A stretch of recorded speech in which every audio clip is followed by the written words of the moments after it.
Sometimes, the ones we can't forget are here to teach us what we still haven't learned to release.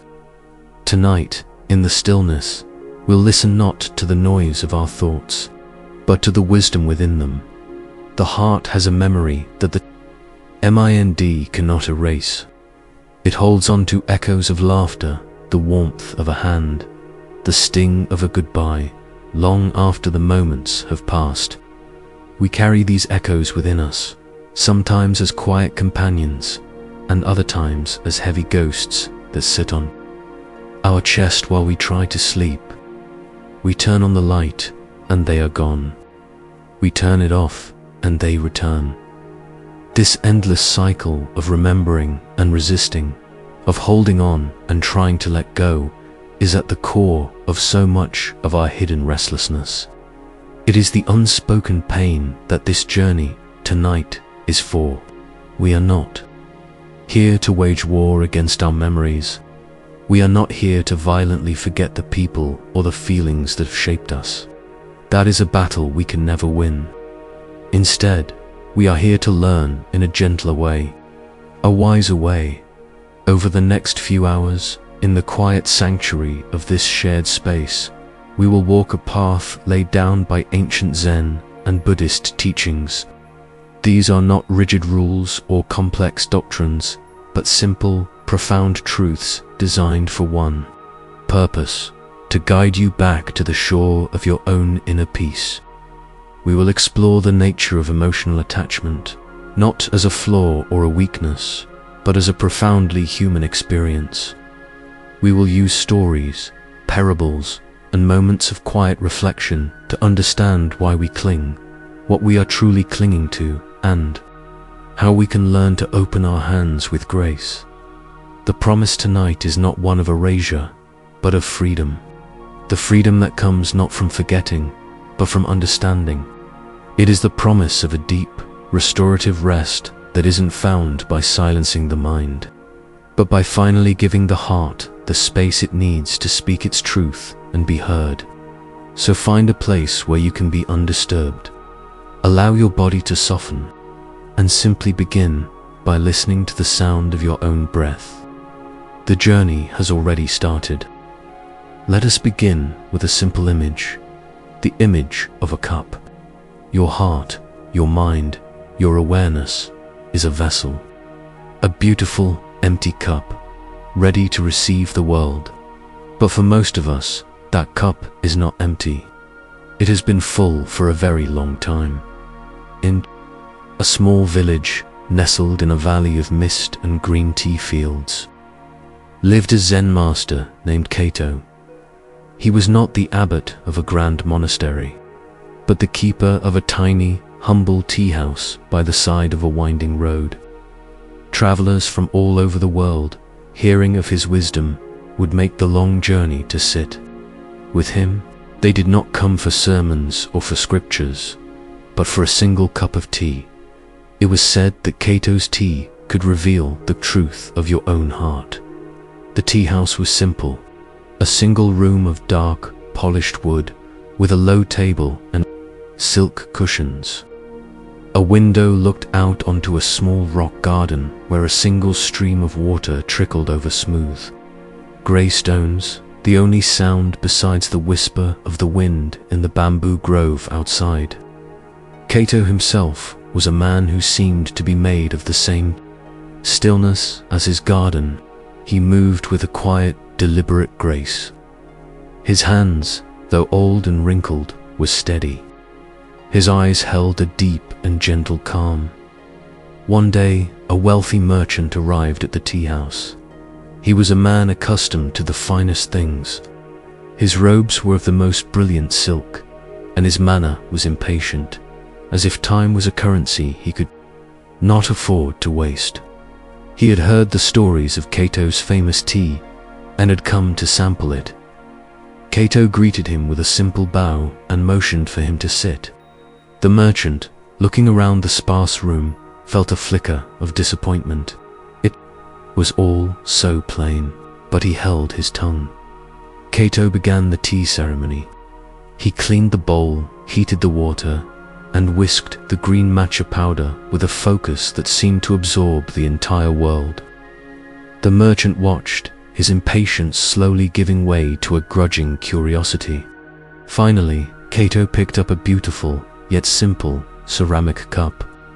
It was a deep, earthy brown, with a single, delicate crack running down its side. He poured the vibrant green tea into the cup and slid it silently across the table to the merchant. The merchant picked it up. He noted its warmth, its pleasing weight. He brought it to his lips and drank. The flavor was ordinary. It was good tea, certainly, well prepared, but it was not magical. It did not reveal any profound truth. It was just tea. He placed the cup down, his disappointment returning. "Master," he said, his voice edged with a fine layer of condescension, "I have traveled far. I have brought with me a gift. A tea of unparalleled quality, plucked from the highest mountain peaks under the light of the full moon. It is a tea for emperors. I would be honored if you would taste it." From his silken robes, he produced a small ornate canister and opened it. An aroma, complex and intoxicating, filled the small room. It smelled of jasmine, of mountain air, of distant, exotic blossoms. Kato's eyes softened. He bowed his head. "You are most generous," he said. "I would be delighted to taste this magnificent tea." The merchant smiled, pleased. He watched as Kato took the canister and prepared to brew this new, superior tea. But then he noticed something strange. Kato picked up the very same cup the merchant had just used. It was not empty. A small amount of the ordinary green tea remained at the bottom. Kato did not rinse it. He did not empty it. He simply began to pour the new, fragrant tea directly into the cup, on top of the old. The merchant was aghast. "Master, what are you doing?" He cried out. "You must empty the cup first. You must rinse it. Otherwise, the taste of the old tea will spoil the new. You will never know the true flavor of my gift." Kato paused. He looked at the merchant, and his gaze was not one of judgment, but of infinite compassion. He held the cup, now a mixture of the two teas, and placed it gently back on the table. "You understand this perfectly when it comes to tea," Kato said, his voice as soft as the trickling water in the garden. "And yet, you have traveled all this way with a cup that is already full." He gestured gently toward the merchant's heart. "Your cup is filled to the brim with expectations of what you would find here. It is filled with the flavors of past disappointments and the aromas of future ambitions. It is filled with pride, with doubt, with the memory of 1,000 other cups of tea you have tasted. How could you ever taste the simple truth of this present moment, when the flavor of everything that has ever been is still on your tongue?" The merchant sat in stunned silence. The scent of the emperor's tea still hung in the air, but he no longer cared about it. He looked down at his own hands, as if seeing them for the first time. He thought of his life, of the business deals. He was still replaying, in his mind, the resentments he held against his rivals, the anxieties he harbored about his fortune, the lingering sorrow from a love he had lost years ago. He realized, with a sudden, shocking clarity, that he had not truly tasted, seen, or heard anything new in years. He had only ever been comparing it to the contents of his ever-full cup. This simple story is our starting point. It is a mirror for our own condition. The core teaching here is a gentle one, drawn from the very first lesson the Buddha shared after his enlightenment.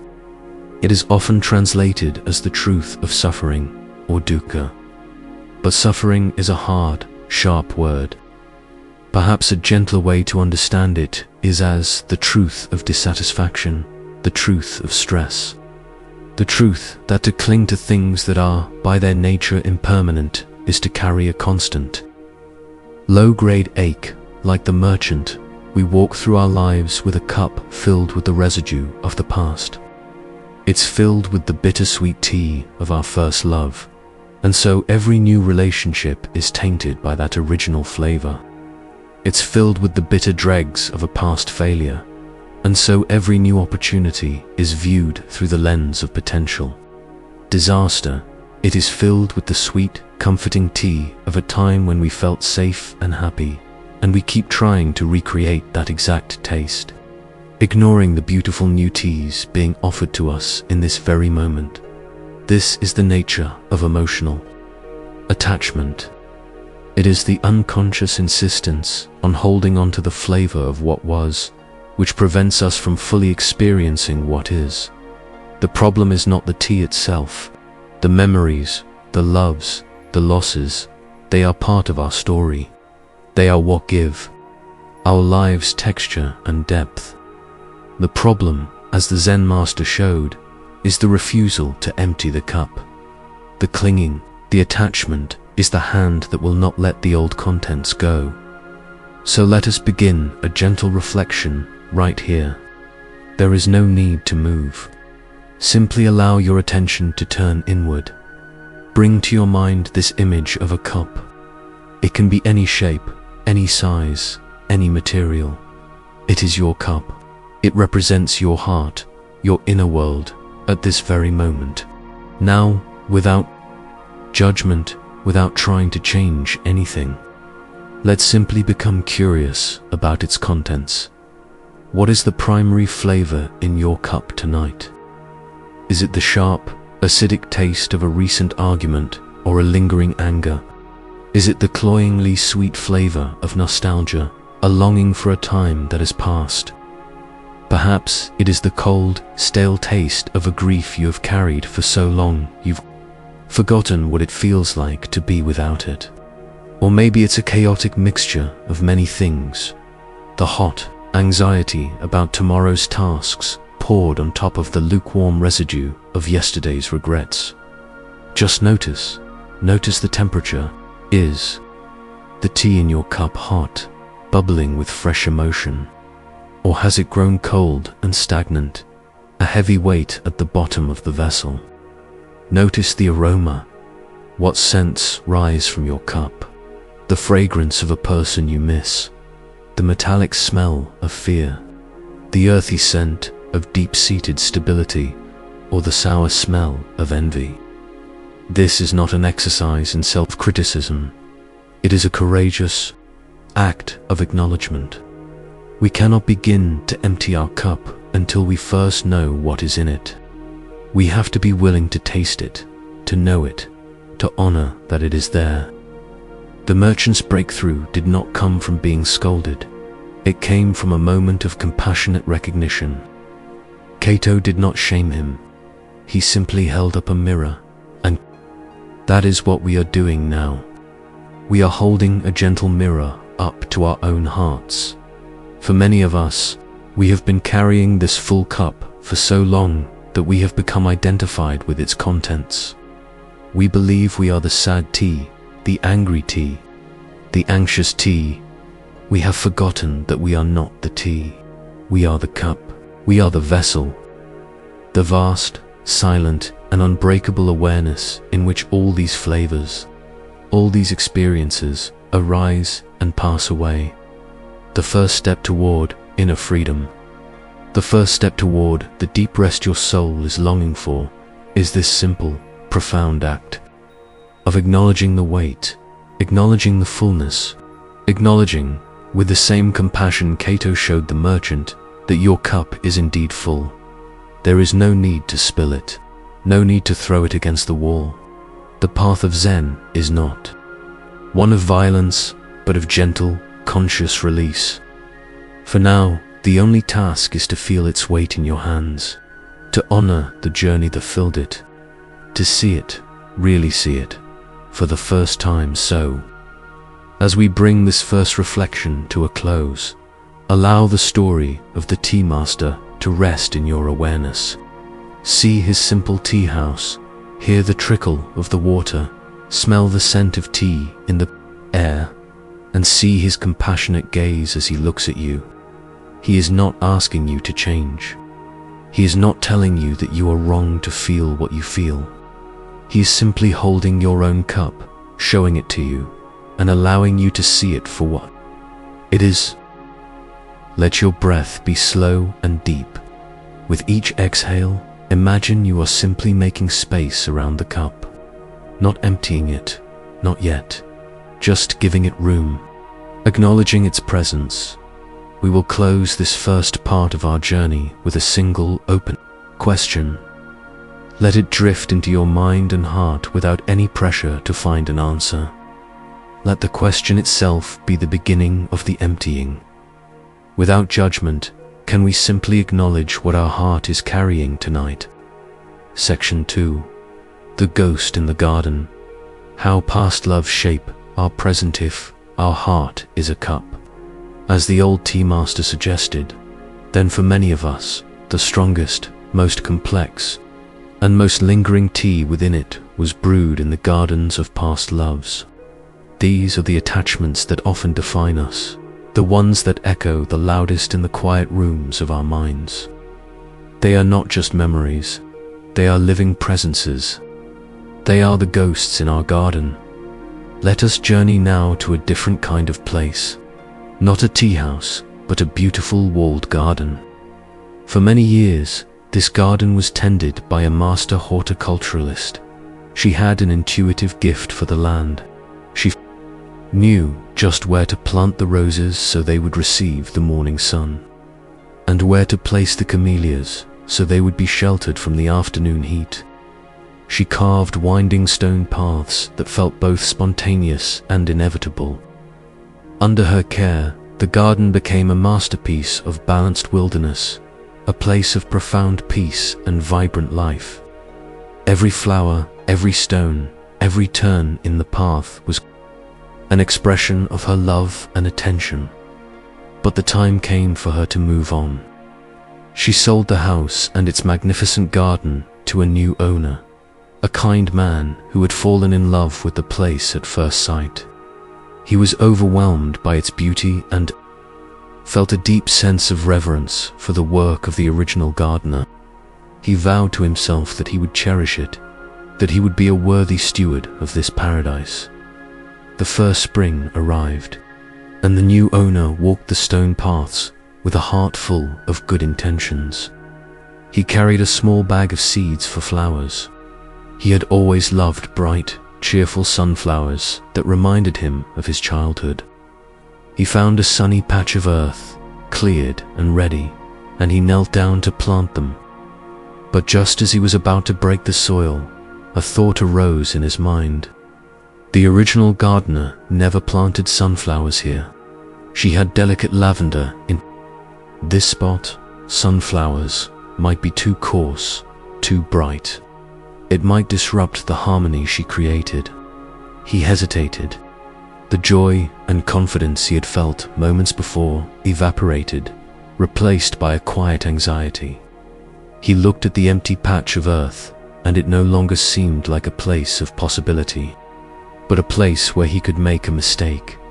He could almost feel the presence of the first gardener, her ghost, watching over his shoulder, silently questioning his choice. He decided against the sunflowers and left the patch of earth bare. A few weeks later, he decided the stone bench under the great weeping willow would be a perfect place for reading. He wanted to add a small table next to it for his books and a cup of tea. It was a practical, simple idea, but as he imagined the table, another thought came. She never had a table here. She kept this space open. Perhaps a table would make it feel cluttered. It would ruin the perfect, Spartan simplicity she intended for this corner. And so, he never built the table, and often found himself juggling his book and his cup awkwardly on his lap. Season after season, the new owner, walked through the garden, paralyzed by his devotion to the past. He was so attached to the memory of the garden as it was, so haunted by the ghost of the one who created it, that he was terrified to add anything of himself to it. He never planted the sunflowers.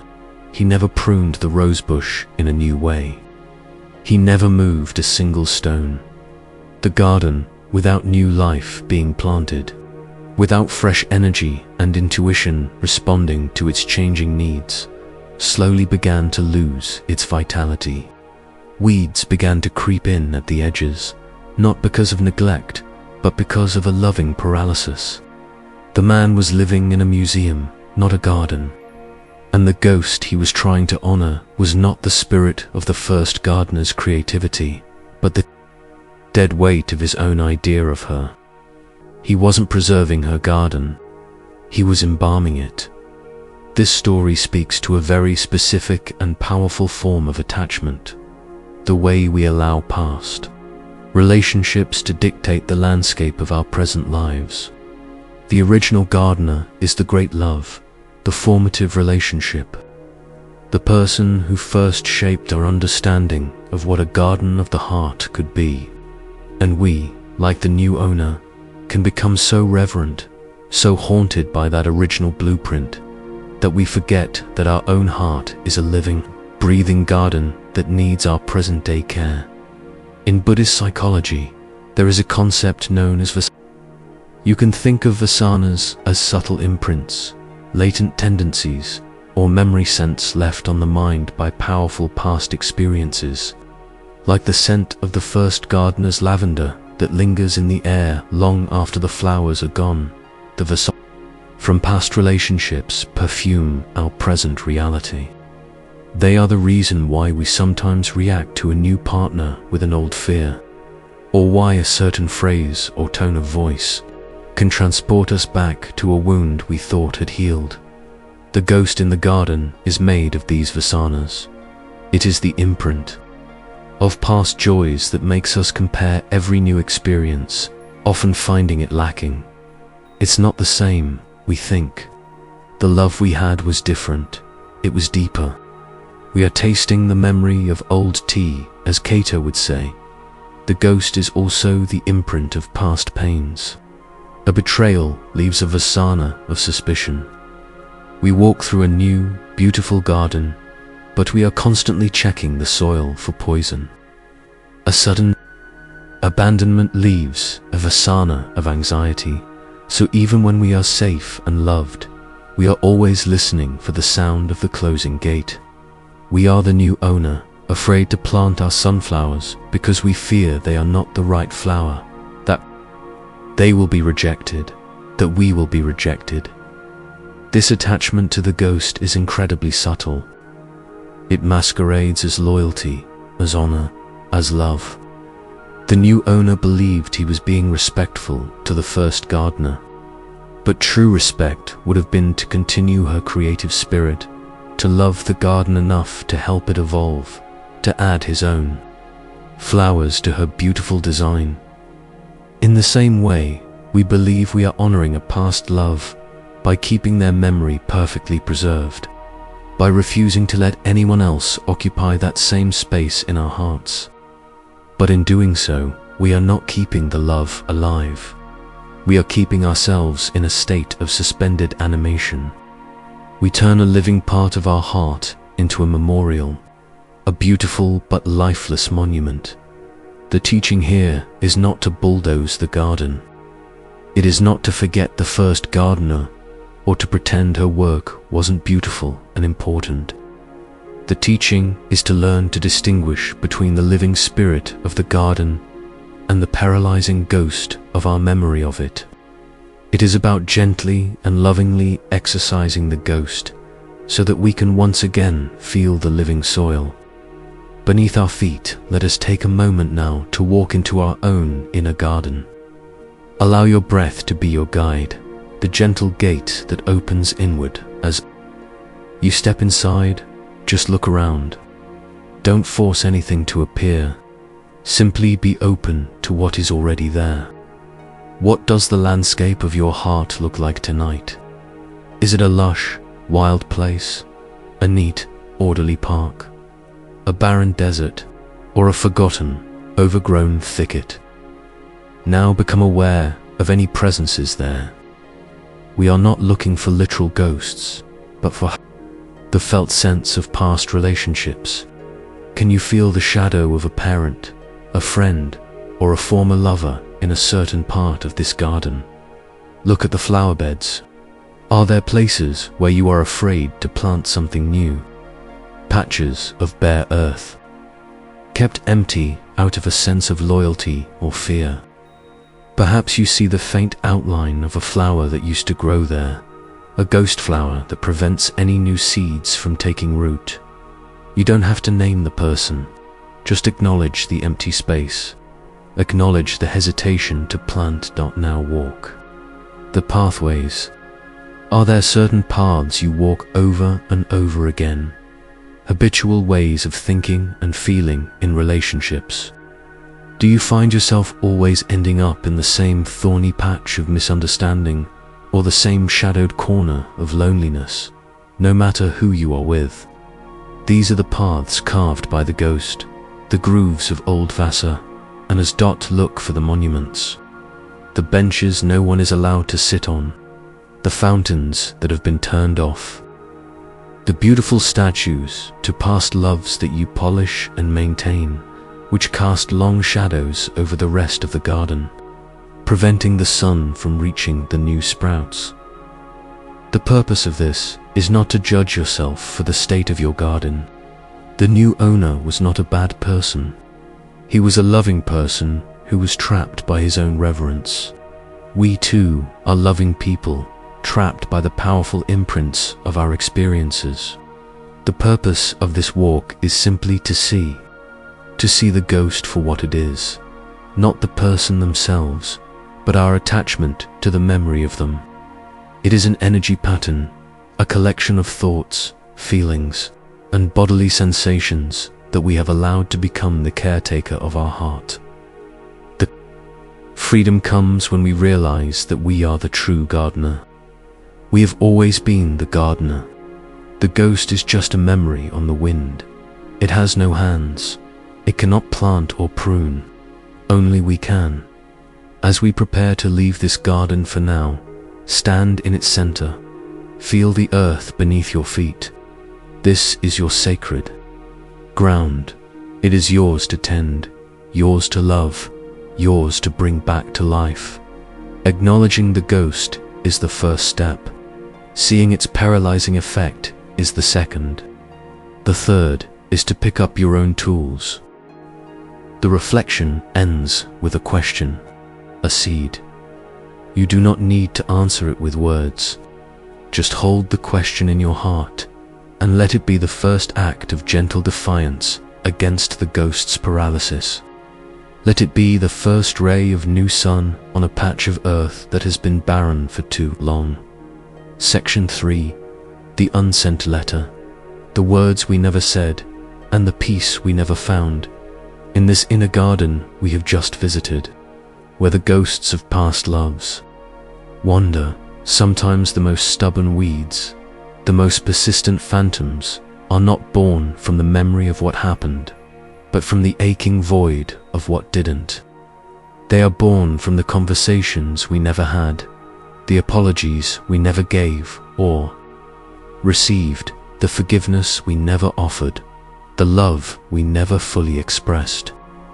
They are the heavy, invisible objects we carry in our pockets.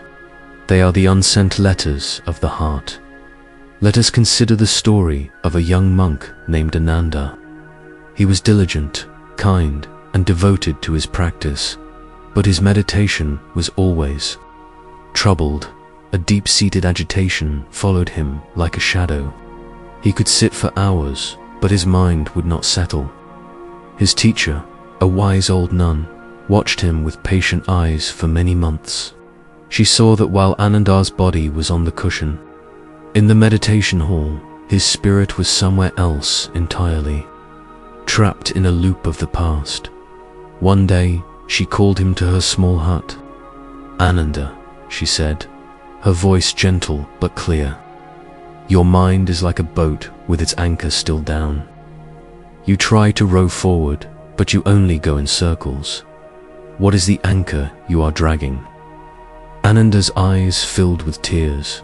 He confessed that years ago, before he had joined the monastery, he had had a bitter argument with his aging father. Harsh words were exchanged, born of youthful pride and old misunderstandings. Ananda had left home in anger, vowing never to return. A month later, his father passed away suddenly from an illness. Ananda never had the chance to go back. He never had the chance to say, "I'm sorry." He never had the chance to say, "I love you." The guilt and regret had become the central, organizing principle of his inner life. It was a debt he could never repay, a wound he could never close. The old nun listened without interruption. When he was finished, she simply nodded. She then placed a piece of fine rice paper, a brush, and an inkstone in front of him. "You cannot speak to your father's ears now," she said, "but you can still speak to your own heart. Write the letter you were never able to send. Do not hold anything back. Pour the entire contents of your heart onto this paper. Every word of regret, every memory, every apology, every drop of love, for a whole day and night," Ananda wrote. He filled the paper with his words, his tears mixing with the black ink. He wrote about the argument, but he also wrote about childhood memories, moments of shared laughter, the feeling of his father's hand on his shoulder. He wrote down everything. When he was finally done, he felt a strange sense of calm.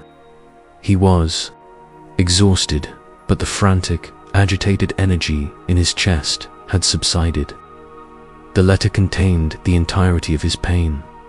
He brought the letter, now sealed with wax, to his teacher. He expected her to tell him to place it on an altar or keep it in a sacred place. Instead, she led him to a stone fire pit in the monastery courtyard. She handed him a candle. "The words have been spoken by your heart," she said. "Their purpose has been served. They have brought the poison to the surface. Now, you must release them. You are not releasing your father or your love for him. You are releasing the burden of the silence." With a trembling hand, Ananda held the corner of the letter to the flame. As the paper caught fire, he watched it curl and blacken. He watched the words, the anger, the guilt, the love turn to smoke. And as the smoke rose up into the vast, indifferent blue sky, he felt the heavy anchor that had been lodged in his heart for years finally lift. It did not vanish in a single, dramatic moment, but he felt it loosen as if a great rope had been severed. He watched until the last ember had died and there was nothing left but a pile of fine, grey ash. He was free. This story illuminates one of the most painful forms of emotional attachment to unresolved communication. We are bound not just to people, but to the silence between us. We are tethered to the conversations that live only in our minds, the ones we replay over and over, changing the words, hoping for a different outcome. This endless mental rehearsal is a form of suffering. It is a refusal to accept the reality of what is, and a desperate clinging to the phantom of what could have been. The unsent letter is the metaphor for this burden. For some, it is a letter of apology, like Ananda's. For others, it is a letter of rage, filled with all the things you wish you had the courage to say to someone who hurt you.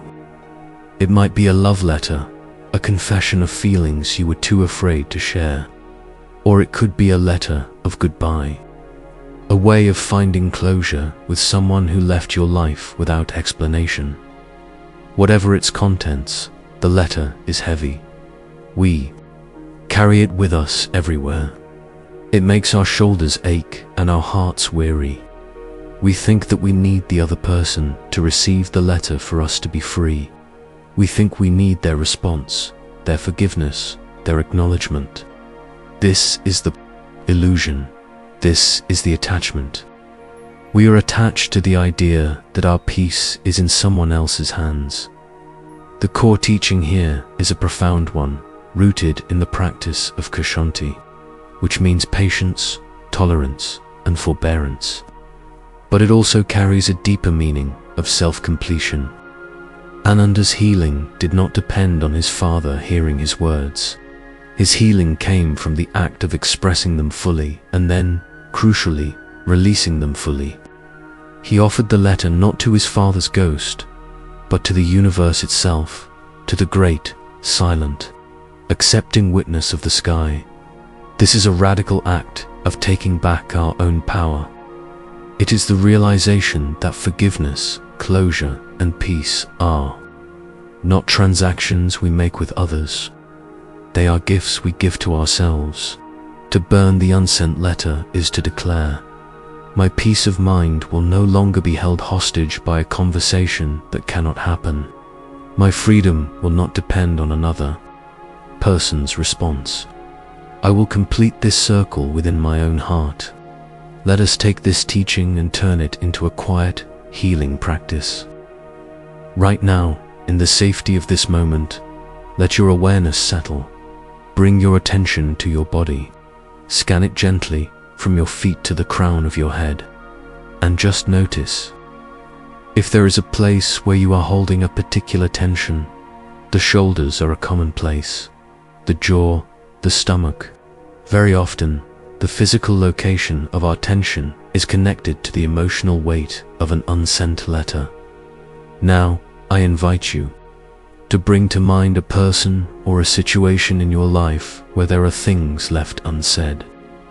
It may be from the distant past or from just last week. Don't choose the most traumatic event of your life.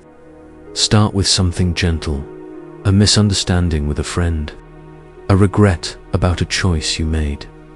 Allow yourself to feel the emotional charge around this situation. And imagine that all of these unspoken words, these unexpressed feelings, have a form. Imagine they are a letter that you are carrying. What does this letter feel like? Feel its weight in your hands. Is it heavy like a stone, or light as a feather but with sharp, cutting edges? What is its texture? Is the paper rough and worn from being handled so many times in your mind? Or is it crisp and new, a fresh wound? What is its temperature? Does it burn with the heat of anger? Or is it ice cold with grief and distance? Just be with the sensory experience of this letter. This is your version of what Ananda held. It contains your pain, your longing, your regret. By giving it a form, by feeling its presence, you are already beginning the process of separating from it. You are realizing that you are the one holding the letter, but you are not the letter itself. Now, in the theater of your mind, find a safe and sacred way to release it. You can use Ananda's method and imagine a gentle fire. Watch as you place the letter in the flames. See the words, the emotions, the memories turn to smoke and ash. Feel the relief as the smoke drifts away, dissolving into the vastness of the sky. If fire doesn't feel right, you can imagine standing on a bridge over a flowing river. Read the letter one last time in your mind, honoring its message. Then, fold it into a small paper boat and place it on the water. Watch as the current carries it away, tumbling and turning, until it disappears from sight. Or perhaps you can imagine tying the letter to the string of a beautiful kite. Run with it, and feel the wind catch it, pulling it upward, higher and higher, until it is just a tiny speck in the clouds, and then it is gone. The method does not matter. What matters is the intention. The intention is release. The intention is to lovingly, willingly let go of the burden of holding it. You are not destroying the memory. You are freeing yourself from the pain of its incompletion. You are completing the circle within yourself. Take a few deep, cleansing breaths. With every inhale, breathe in a sense of peace and spaciousness. With every exhale, release the last, smoky remnants of the letter's weight. Feel the lightness in your shoulders, the softness in your jaw. Feel the quiet that remains when the endless, looping conversation finally stops. We close this part of our journey with a question, a key, a quiet invitation to use the stillness of this room as the sacred space where your heart can finally speak. What is the one thing your heart needs to say to find peace, even if it is only said to the stillness of this room? This unsent letter we have just released, this ghost in the garden, this ever-full cup, they can feel like isolated burdens. We tend to view them as personal failings, as unique and private pains. We think, why am I so attached? Why can't I just let this go? This kind of questioning, born of a deep misunderstanding, only adds another layer of suffering, the suffering of self-judgment. But what if these attachments, these pains, are not mistakes at all? What if they are not random flaws in our character, but necessary threads in a pattern so vast and intricate that we cannot see it from our limited vantage point? What if we could step back and see our lives not as a series of disconnected events, but as a single, magnificent tapestry being woven on a cosmic loom? Let us imagine a great hall, so vast it seems to have no walls. In the center of this hall sits a master weaver. The weaver is ancient but ageless, her face lined with a wisdom that is beyond time, her eyes holding a deep, abiding peace. Before her is a loom of immense size. On this loom is a tapestry that stretches out in all directions, its edges disappearing into mist. This tapestry is the story of everything. Countless threads in every color imaginable feed into the loom from all sides. Each thread is a life, a choice, an event, a thought, a feeling. The weaver's hands move with a steady, unhurried grace, guiding the shuttle back and forth, weaving these infinite threads together into a single, unified fabric. From up close, standing right beside the loom, the pattern is impossible to discern. All you can see is a chaotic mess of threads. A brilliant, golden thread of pure joy is suddenly cut short and tied to a thick, coarse black thread of devastating grief. A smooth, silken thread of love becomes hopelessly tangled with a thorny, rough thread of betrayal.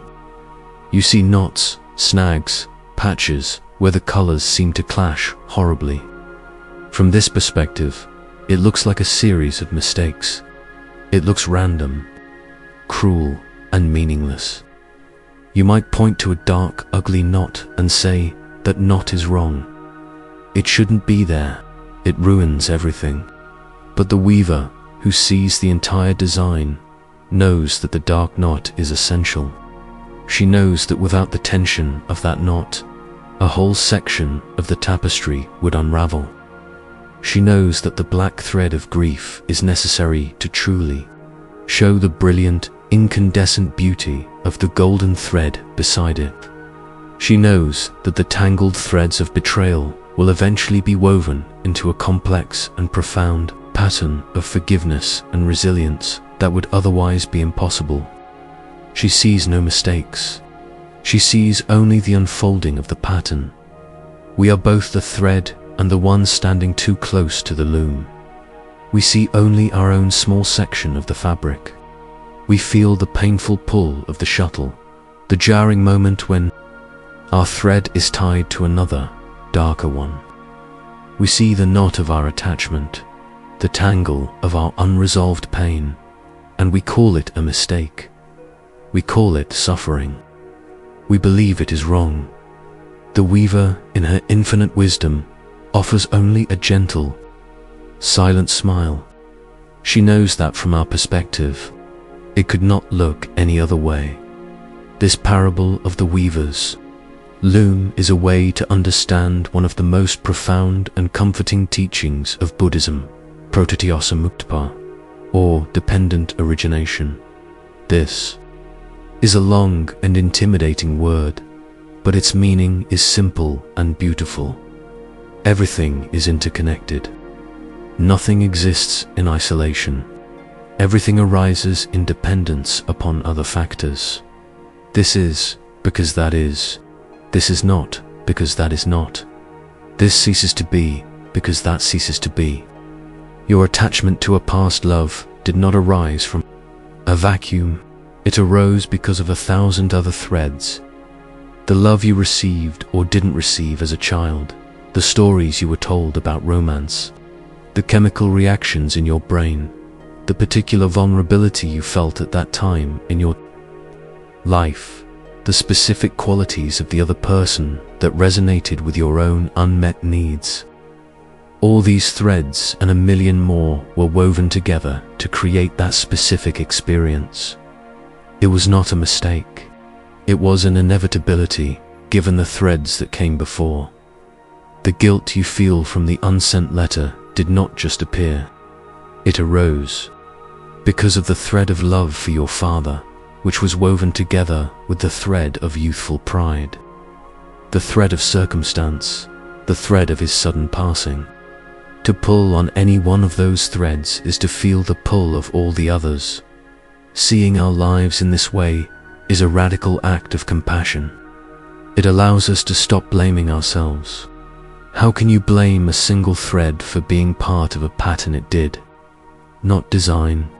How can you blame a knot for being the logical result of the tensions around it? When we understand dependent origination, we move from the painful question of why me, to the wise and gentle inquiry of what are the causes and conditions that led to this. The first question is rooted in a sense of victimhood and isolation. The second is rooted in curiosity, wisdom, and a sense of connection to the whole. It is the beginning of true understanding. It is the moment the merchant in the tea house realized his full cup was not a personal failing, but the result of all the teas he had ever tasted. This understanding does not mean we are passive. It does not mean we are fatalistic, simply accepting our fate as a helpless thread. The beauty of the teaching is that we are also the weaver. By becoming aware of the threads, by understanding how the patterns are formed, we gain the ability to influence how they are woven from this moment forward.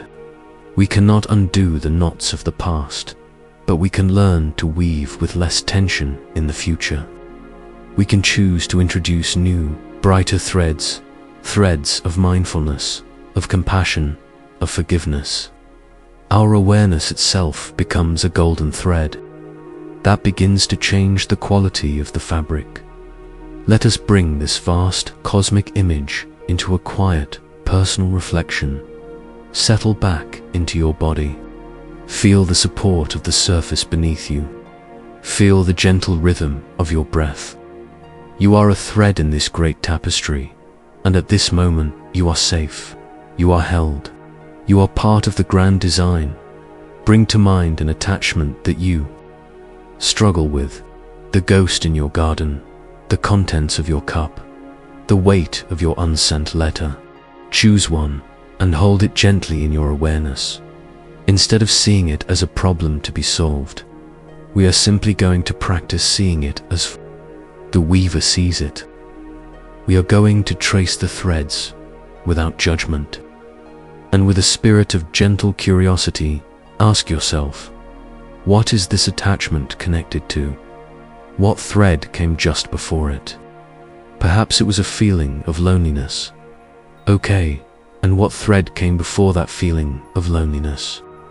Perhaps it was a major life change, a move to a new city. And what came before that? Trace it back. See the connections. The thread of loneliness is woven with the thread of the new city, which is woven with the thread of leaving an old job, which is woven with a thread of deep longing for purpose, which is woven with threads from your childhood, threads from your family, threads from your culture.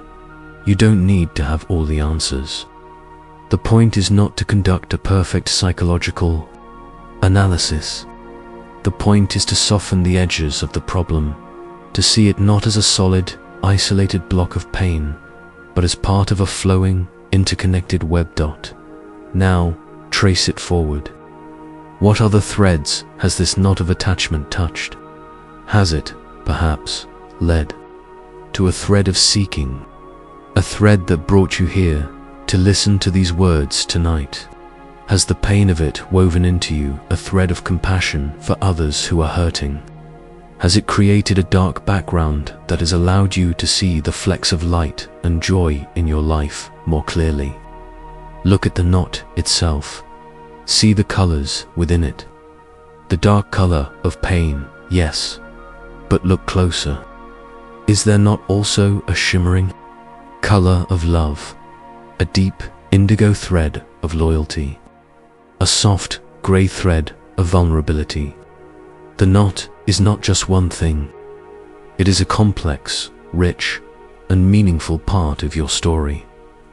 As you do this, you may feel a sense of release.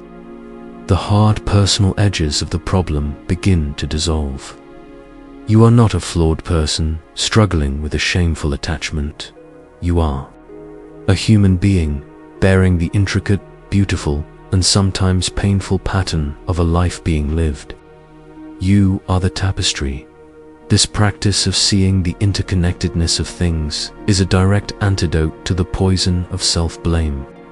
It is the grandest form of compassion, a loving acceptance of the beautiful, messy, and perfect imperfection of your own life story. You can finally look upon the whole of it and whisper to yourself, "This is, because that was, it is all part of the pattern, and it is okay." As we conclude this reflection, hold the image of the great loom in your mind. See the weaver's calm, loving hands. Feel her acceptance of every single thread, every single color, every single knot. She does not wish your tapestry were any different. She sees its wholeness, its integrity, its unique beauty. We end this section with a question that invites you to step back and adopt the weaver's compassionate gaze for yourself. Can we look upon the tapestry of our lives and see the intricate beauty, even in the knots and tangles? In this grand and intricate tapestry of our lives that the weaver is creating, there are certain threads woven from a color we often fear to touch. They are not the harsh, black threads of anger or the fiery red of passion. These threads are a deep, shimmering, liquid blue-gray. They are the threads of sorrow, of loss, of grief, and they do not run in straight, predictable lines. They meander and curve. They flow through the entire fabric of our lives like a great river. And our attachment to avoiding this river, our desperate attempts to dam it up, is the source of our deepest floods. Let us travel to a village that was built on the fertile banks of a mighty river. The river was the village's lifeblood. It watered their crops, it provided them with fish, its beauty filled their songs and their stories. But once every few years, the winter snows in the high mountains would melt too quickly, and the river would swell into a raging, destructive torrent. It would flood the fields, sweep away homes, and leave a deep sorrow in its wake. For generations, the villagers' relationship with the river was one of love and terror. After a particularly devastating flood, the village elders declared, "No more. We will conquer this river." And so they began to build a dam. They worked for years, hauling massive stones, mixing mortar, denying themselves rest. They built a great wall to hold the river back, to protect themselves from the pain of the next flood, and for a few years it worked. The river lapped harmlessly at the base of the great stone wall, and the villagers felt safe, secure, and proud of their victory over nature. But they had not conquered the river. They had only contained its power, and the pressure was building. They could feel a low, deep tremor in the earth.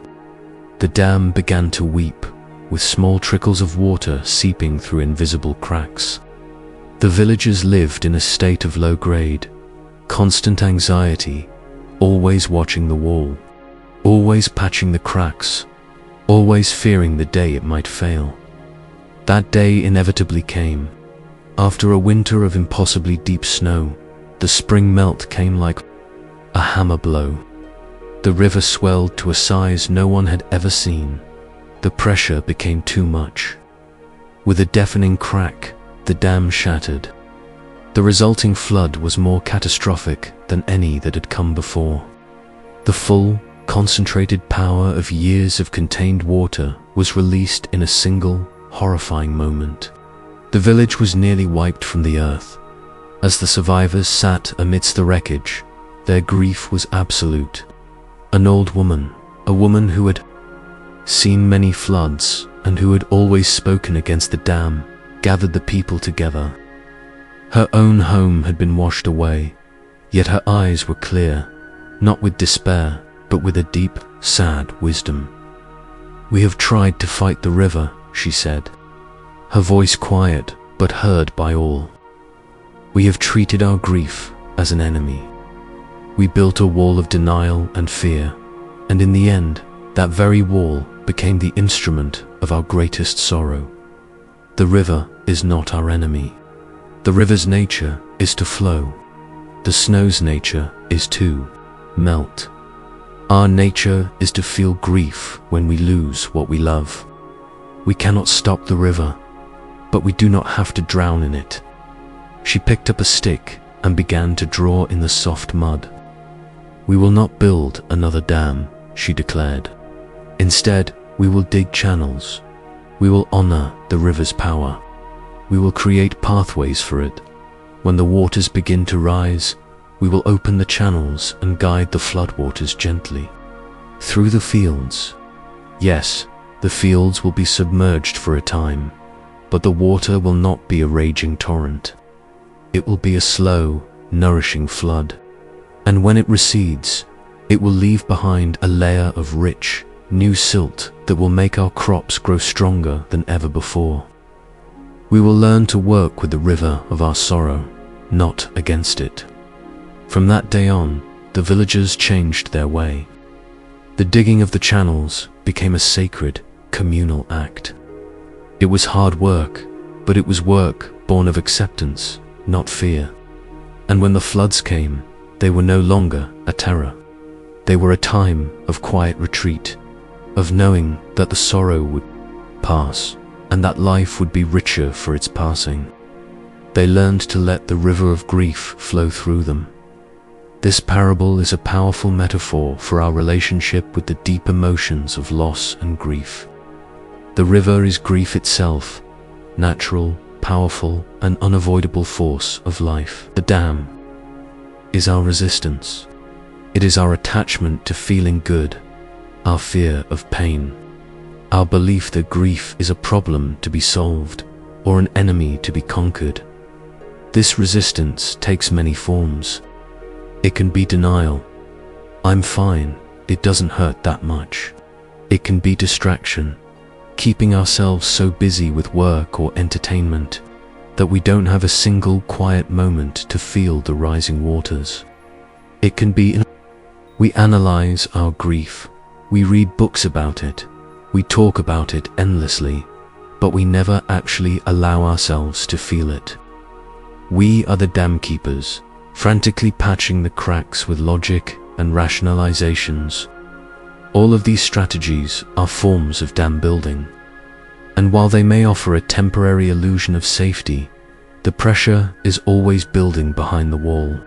The unfelt grief is accumulating, gathering force. until it inevitably breaks through, often in ways that are far more destructive than the original sorrow. As a sudden outburst of rage, a deep depression, or a physical illness. The core teaching here is one of the pillars of Buddhist thought: anicca, or impermanence. Everything changes, everything is in flow.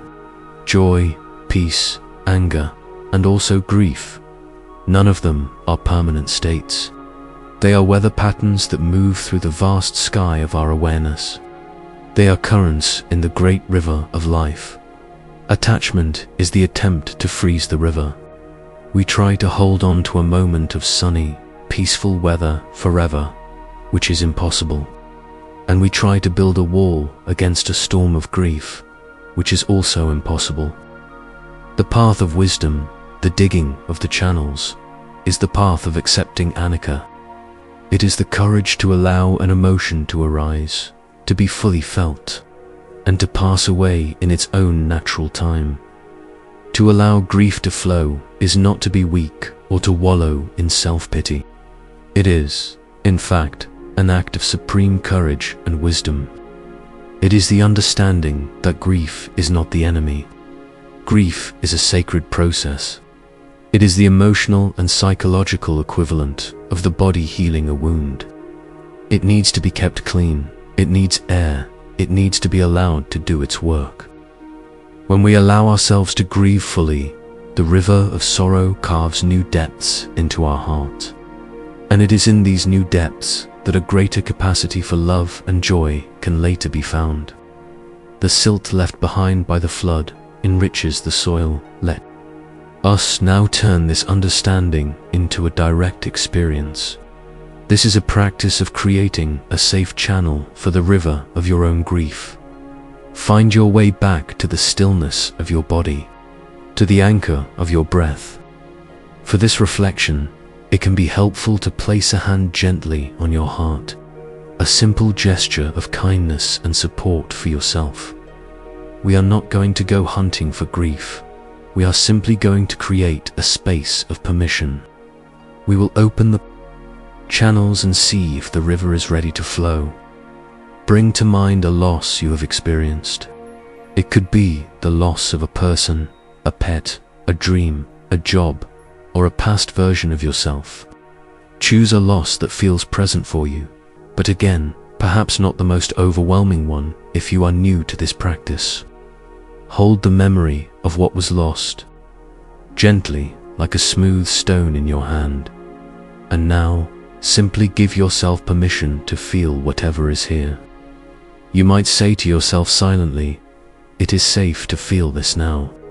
I am willing to let the river flow." You do not have to do anything. Just stay present as a loving witness. The dam of resistance is built with tension. So, just soften the body. Soften the muscles in your jaw. Soften your shoulders. Soften your belly. With each exhale, imagine you are removing one stone from the dam. You are creating a small opening. The water may begin to seep through. It might manifest as a tightness in your throat, a hollow feeling in your chest, a warmth behind your eyes. It may be a wave of deep sadness, or it may be nothing at all. The river flows in its own time. Our only job is to stop maintaining the dam. If a wave of sadness arises, your practice is simply to breathe with it. Do not analyze it. Do not judge it. Do not tell yourself you should be over this by now. Simply feel the physical sensations of the emotion in your body. This is what it means to let the river flow. You are not the river. You are the wide, stable riverbed that is allowing it to pass through. You are strong enough to contain it. Visualize the wisdom of the old woman from the story. She is with you, her presence calm and reassuring. She is showing you that this flow is not a catastrophe. It is a cleansing. It is a nourishment. The water that feels like it might break you is actually leaving behind a layer of rich, fertile silt in your heart. Stay with this, for a few more breaths, just allowing, just softening, just breathing. This is the brave and sacred work of digging the channels. It is how we turn our deepest wounds into our greatest strengths. It is how we learn to live in harmony with the inevitable sorrows of a human life. As this reflection comes to a close, gently withdraw your attention from the specific loss and return to the simple sensation of your hand on your heart. Feel its warmth. Feel the steady, rhythmic beat beneath your palm. This is the great truth.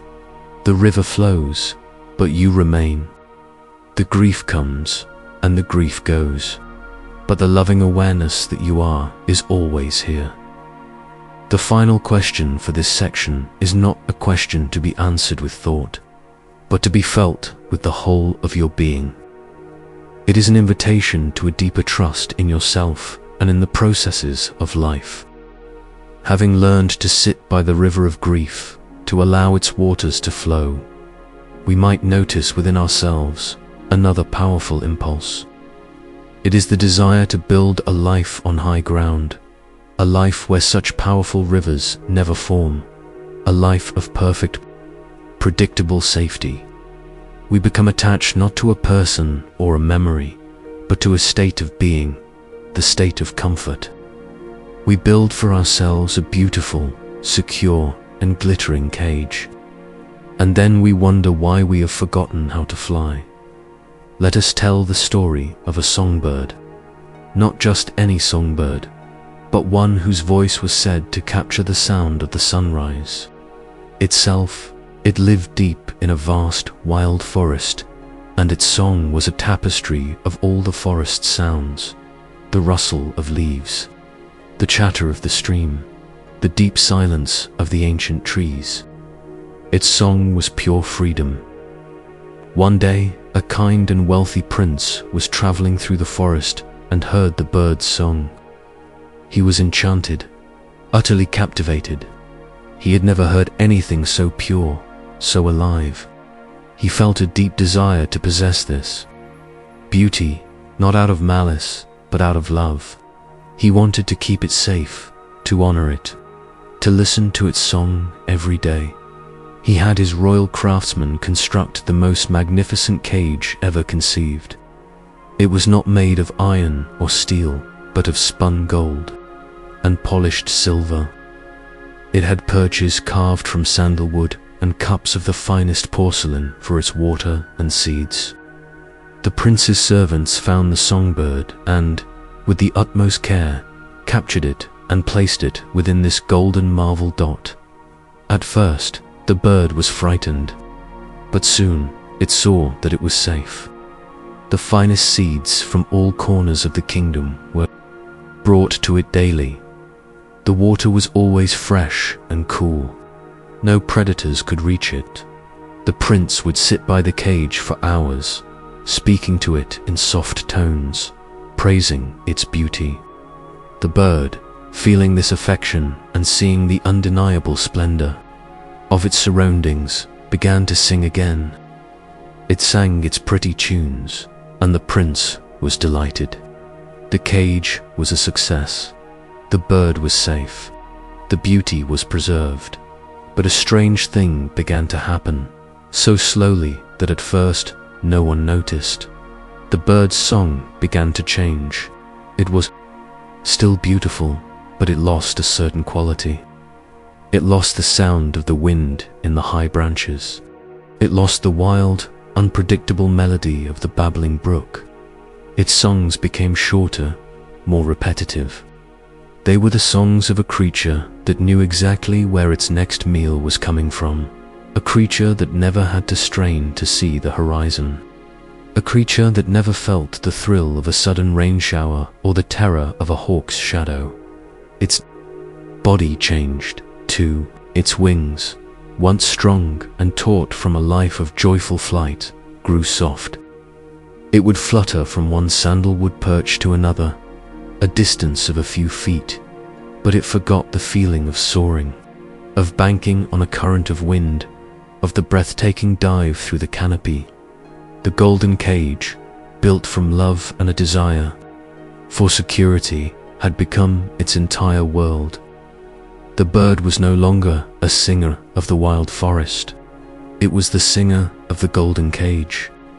It had everything it could ever need, and yet it had lost the one thing that made it what it was, its freedom. It had traded the sky for a ceiling of gold. This parable is not about a prince and a bird. It is about us. We are both the bird and the prince. We are the spirit that longs to sing its wild, authentic song. And we are the loving, fearful self that builds the cage to keep that spirit safe. The golden cage is our comfort zone. It is made of the glittering bars of our routines, our habits, our settled beliefs, our stable but stagnant relationships, and our carefully constructed identities. I am this kind of person. I am not that kind of person. I always do this. I never do that. Each statement is another golden bar welded into place. The attachment here is one of the most seductive of all. The attachment to security and predictability. We build the cage with the best of intentions. We seek stability in our careers, our homes, our relationships. These are not bad things. But when the pursuit of security becomes our primary driver, we begin to make choices that prioritize safety over aliveness. We stop taking risks. We stop trying new things. We turn down the job opportunity in a new city because it's too uncertain. We avoid the difficult conversation with a loved one because it might disrupt the fragile peace. We stick to the same hobbies, the same foods, the same ideas, because they are known quantities. The cage is so comfortable. The seeds of validation are delivered daily. The water of routine is always fresh. But our wings grow soft. Our souls forget the feeling of the open sky. The wild, authentic song of our heart becomes a quiet, predictable tune, a song we sing to assure ourselves and others that we are safe inside our cage. The teaching that offers us the key to this beautiful prison is a core concept in Zen known as Shoshin, or beginner's mind. Shoshin is the practice of approaching life, even familiar parts of it, as if for the first time. The famous Zen master Shunryu Suzuki said, "In the beginner's mind there are many possibilities, but in the expert's mind there are few." Our golden cage is the cage of the expert. We become experts on ourselves. We know what we like, what we are good at, what we are capable of. This expertise closes us off to the infinite possibilities that exist outside our self-definition. Beginner's mind, on the other hand, is a state of radical openness. It is the willingness to not know. It is the courage to be awkward, to be clumsy, to fail. It is the songbird, even inside the cage, looking at a simple seed as if it has never seen one before, tasting its water with a sense of wonder. To cultivate beginner's mind is to consciously dismantle the cage, barred by golden bar. It is to do something for no other reason than to see what it feels like. It is to listen to someone with a different viewpoint without immediately formulating a rebuttal. It is to take a different route home from work. It is to admit, "I don't know." Each of these small acts is an act of spiritual rebellion against the tyranny of the familiar. It is a fluttering of atrophied wings, a remembering of a different way of being. Let us practice finding the bars of our own cage now. Settle into your breath. Let the world outside this moment fade away. You are here in the quiet sanctuary of your own being. Bring to mind the image of a cage. It is not a dark, cruel prison, but a beautiful, comfortable, golden cage that you have built for yourself out of a deep need for safety and love. See its intricate design, its shining bars. Acknowledge that you built it for a good reason. Thank it for the safety it has provided. Now, with a spirit of gentle, non-judgmental curiosity, let's examine its construction. What are the primary bars of your cage made of? One bar might be your daily routine. See it, a strong, polished, golden bar that gives your day structure and predictability. There is nothing wrong with it.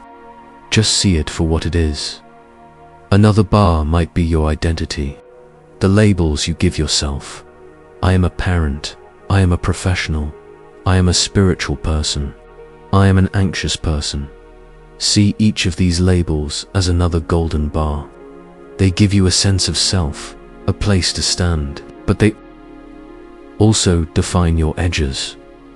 Another bar might be a relationship that is comfortable and safe, but one in which you can no longer grow or express your truest self. You stay because leaving feels like leaping out of the cage into a terrifying, unknown wilderness. Another bar might be your fear of judgment, the need to be seen as competent, successful, or good. This bar is what stops you from trying a new skill, from speaking your truth, from being vulnerable.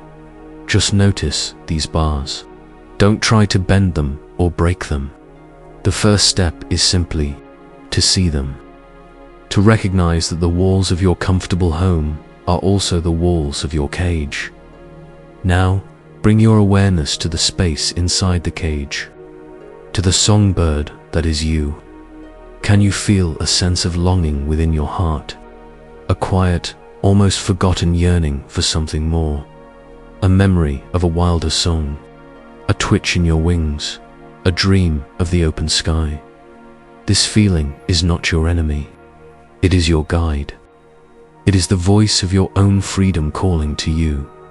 The practice of beginner's mind is the key. You don't have to dynamite the cage. You just have to be willing to find the door. The door is always unlocked. You simply have to be willing to turn the handle and step out, even just for a moment. As we bring this reflection to a close, imagine that you notice a small, previously unseen door in the side of your golden cage. You reach out and you turn the handle. It opens. Outside, you can feel a breeze you haven't felt in a long time. You can smell the scent of pine needles and damp earth. You can hear a distant, wilder music. You don't have to fly out. Not yet.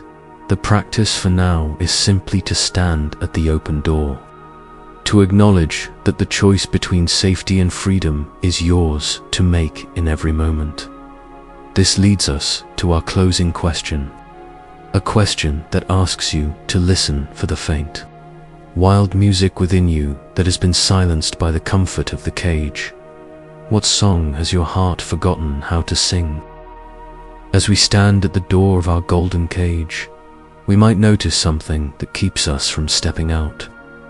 It is a fear not of the wilderness outside, but of what might follow us out of the cage.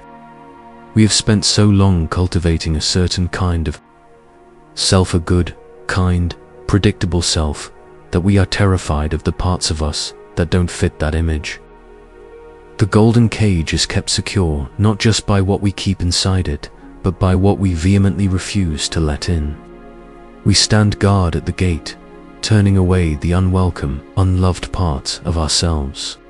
In our desperate attempt to live only in the light, we declare a lifelong war on our own shadow. There once was a woman who was terrified of her own shadow.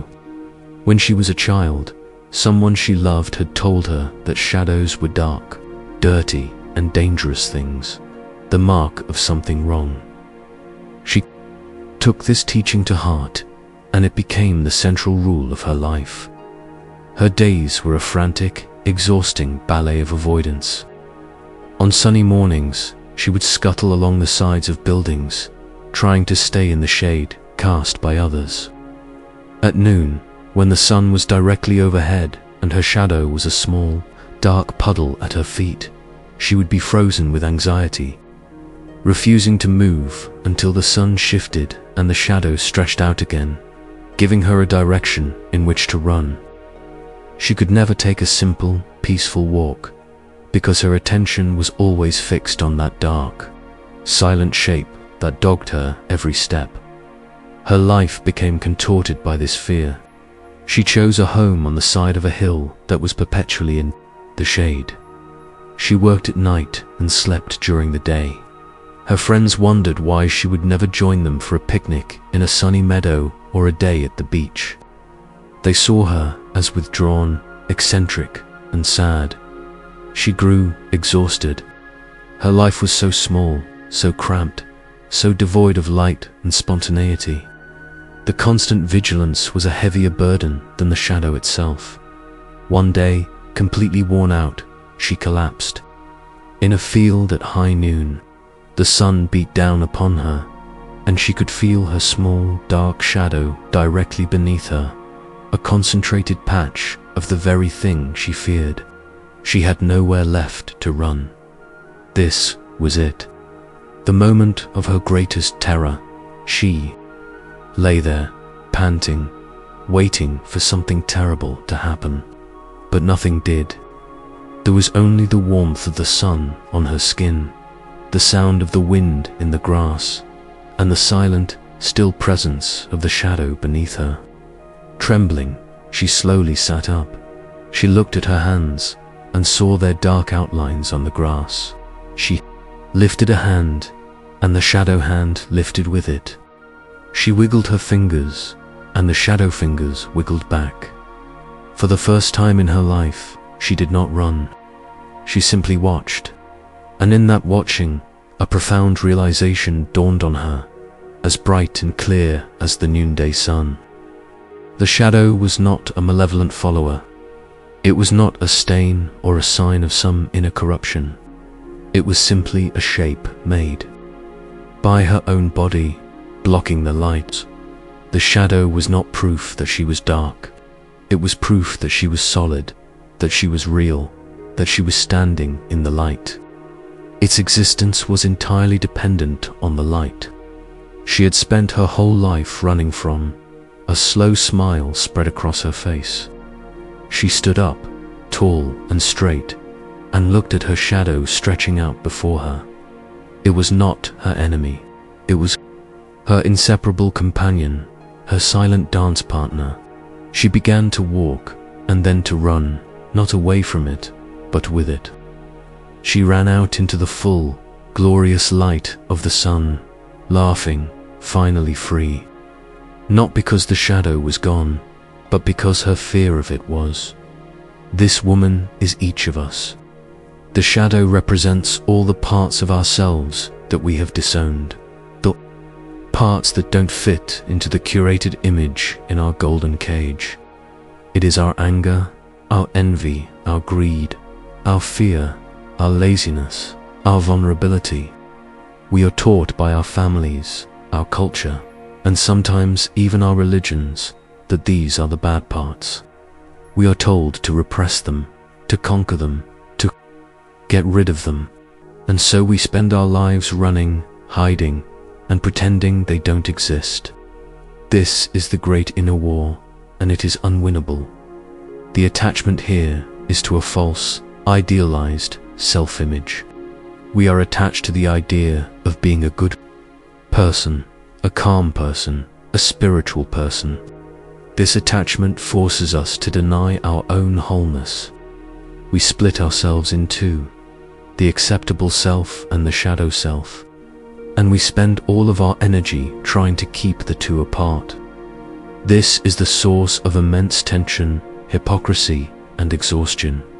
The profound teaching that heals this inner split is the practice of metta-be, or loving kindness, directed inwards, not just to the parts of ourselves we already like, but especially to the parts we have exiled.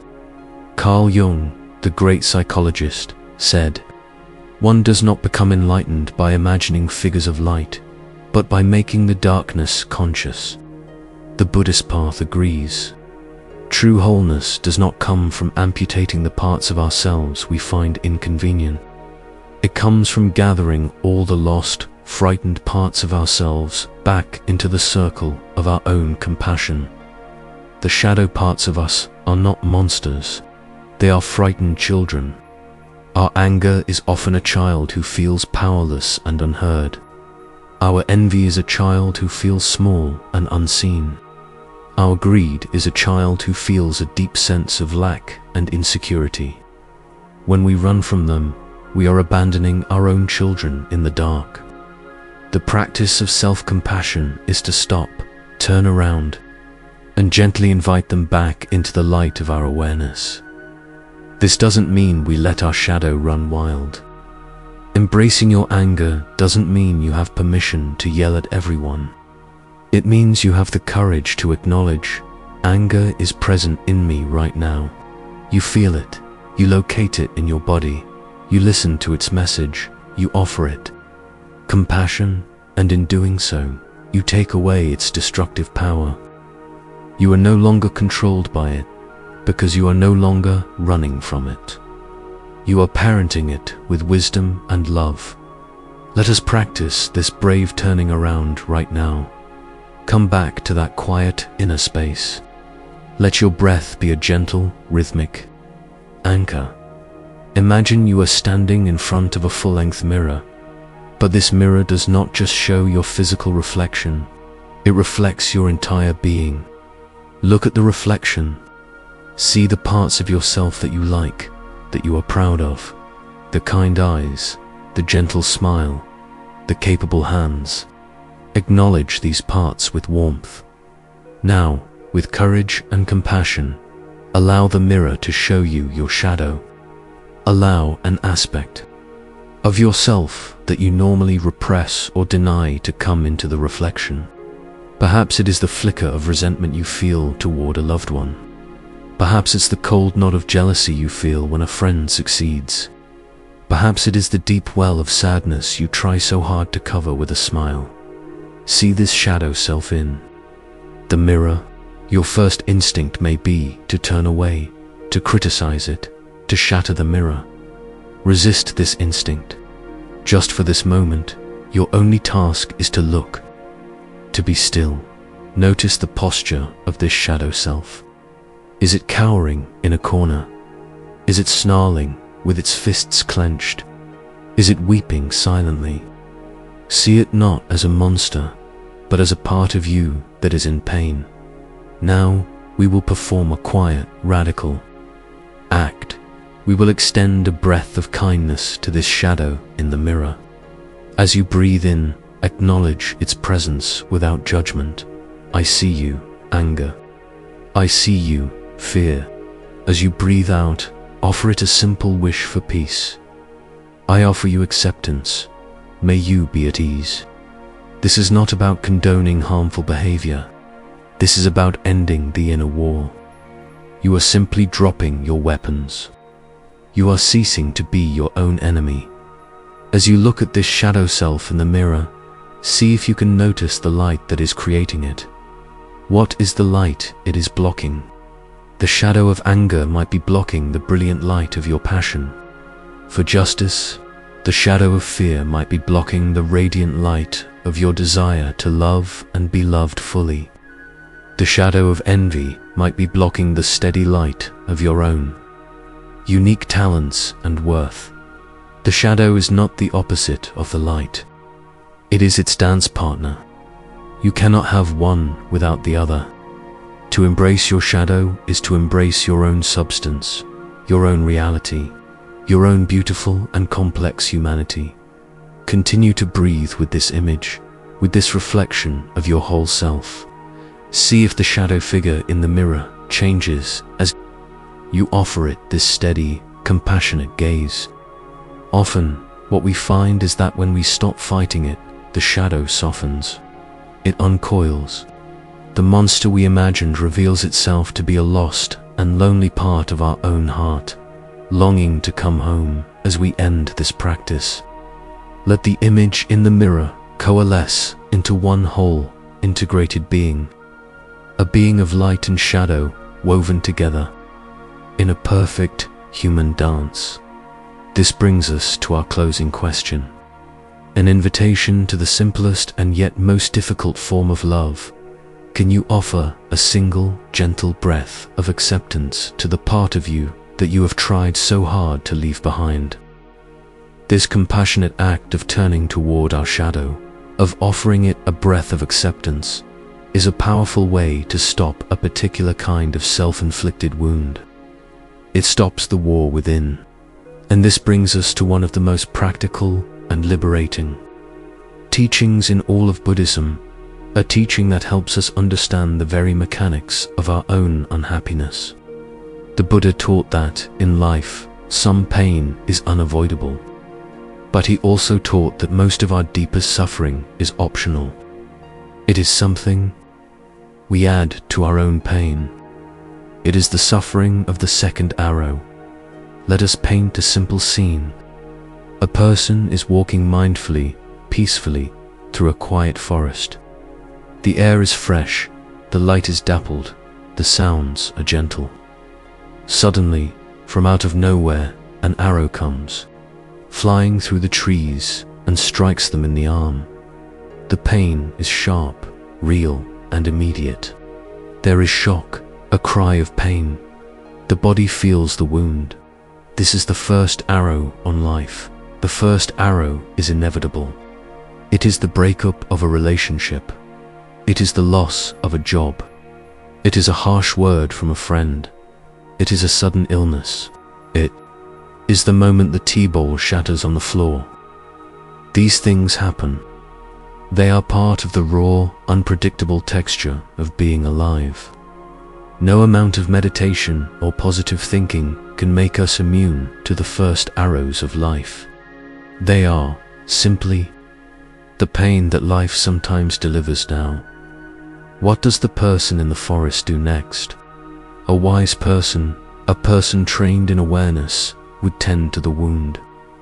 They would acknowledge the pain, carefully remove the arrow, clean the wound, and seek help. They would treat the first arrow as a simple, impersonal event that requires care. But most of us are not so wise. What we do is this. After being struck by the first arrow, we reel in pain and cry out, "Why me? What did I do to deserve this? This is terrible. I can't believe this happened." Then, in our agitation and despair, we reach into our own quiver, pull out a second arrow, and drive it directly into the same wound. This second arrow is our reaction to the first. It is the story we tell ourselves about the pain. The second arrow is made of judgment. I shouldn't be feeling this way. Blame, it's all their fault. Or, it's all my fault. Fear, this pain will never end. My life is ruined. And resistance, I can't stand this feeling. I have to make it go away. The first arrow causes pain. The second arrow causes suffering. The pain of the first arrow is clean. The suffering of the second arrow is messy. It infects the original wound with the poison of rumination and self-pity. A breakup is the first arrow it hurts. The second arrow is the story. I will be alone forever. I am unlovable. My ex-partner was a monster. The loss of a job is the first arrow. It creates real difficulty. The second arrow is the story. I am a failure. I will never find another job. My life has no purpose. We are the archers of our own suffering. We are constantly shooting ourselves with second, third, and fourth arrows, long after the first arrow has landed. We are attached to our reactions. We are attached to our narratives. We believe our stories about the pain are as real and inevitable as the pain itself.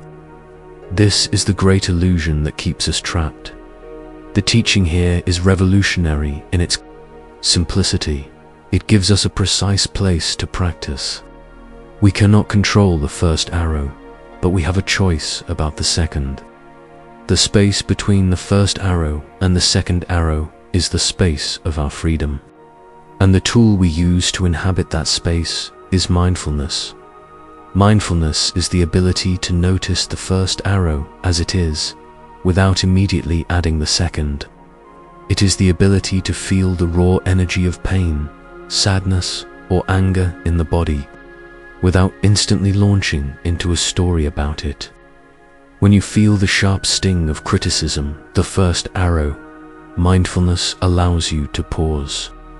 You can feel the heat in your face, the knot in your stomach. You can simply be with the raw sensation of the pain without adding the second arrow. Of that person is a jerk. I am worthless. I am so embarrassed. You simply tend to the first wound. You breathe into it. You acknowledge it. Ah, this is the feeling of being hurt. It feels like this. By doing this, you rob the second arrow of its power. You have refused to pick it up. This is not a practice of passivity or suppression. It is a practice of profound wisdom and strength. It takes immense courage to stay present with pure, story-less pain. Our minds are desperate to create a narrative, to find someone to blame, to make sense of the chaos. But these narratives are the very substance of the second arrow. The path to freedom is the path of letting the narrative go and simply staying with the raw, physical truth of the present moment. Let us try a short reflection to make this teaching tangible. Begin by settling your body and mind. Let your breath be easy and natural. We are creating a safe, observational space, like a scientist in a lab, looking at our own experience with gentle curiosity. Bring to mind a recent, minor pain, a small first arrow that struck you in the last day or so. Perhaps it was a moment of frustration in traffic, a slightly critical email from your boss, a feeling of being overlooked by a friend. Choose something small and manageable. First, see if you can remember the pure, simple sensation of the first arrow. The moment it landed, can you recall the immediate physical sensation? A clenching in the jaw, a tightening in the chest, a flush of heat. Just stay with that for a moment. This is the clean pain. Now, with honesty and without any judgment, let's look for the second arrows. What were the thoughts that immediately followed the event? Did you fire an arrow of blame? That driver is an idiot. My boss is so unfair. Did you fire an arrow of self-criticism? I'm so stupid, I should have known better. Why? Am I so sensitive? Did you fire an arrow of catastrophizing? This whole day is ruined now. This means my career is going nowhere. See these thoughts for what they are. They are not objective truths. They are second arrows, manufactured by your own mind. See them not as part of the original event, but as something you added to it. Notice how these second arrow thoughts feel. In your body, do they make the original tension worse? Do they spread the pain from a specific point to a general feeling of unease or anger? Usually, we find that the first arrow creates a sharp, localized pain, while the second arrows create a dull, pervasive state of suffering. The first arrow is a sting. The second arrows are an infection. The purpose of this reflection is not to make you feel bad for firing second arrows. We all do it. It is a deeply ingrained human habit. The purpose is simply to develop the skill of distinguishing between the two. The moment you can see a thought as a second arrow, you have already created a space of freedom. You have realized, this thought is not the pain itself. This is a story I am telling about the pain, and I don't have to believe it. In that moment of recognition, you have the choice to put the arrow down, so let's practice that now. Bring that second arrow thought back to your mind. See it clearly, and then, with your out-breath, imagine just letting it go. Let it dissolve. Let the story fade.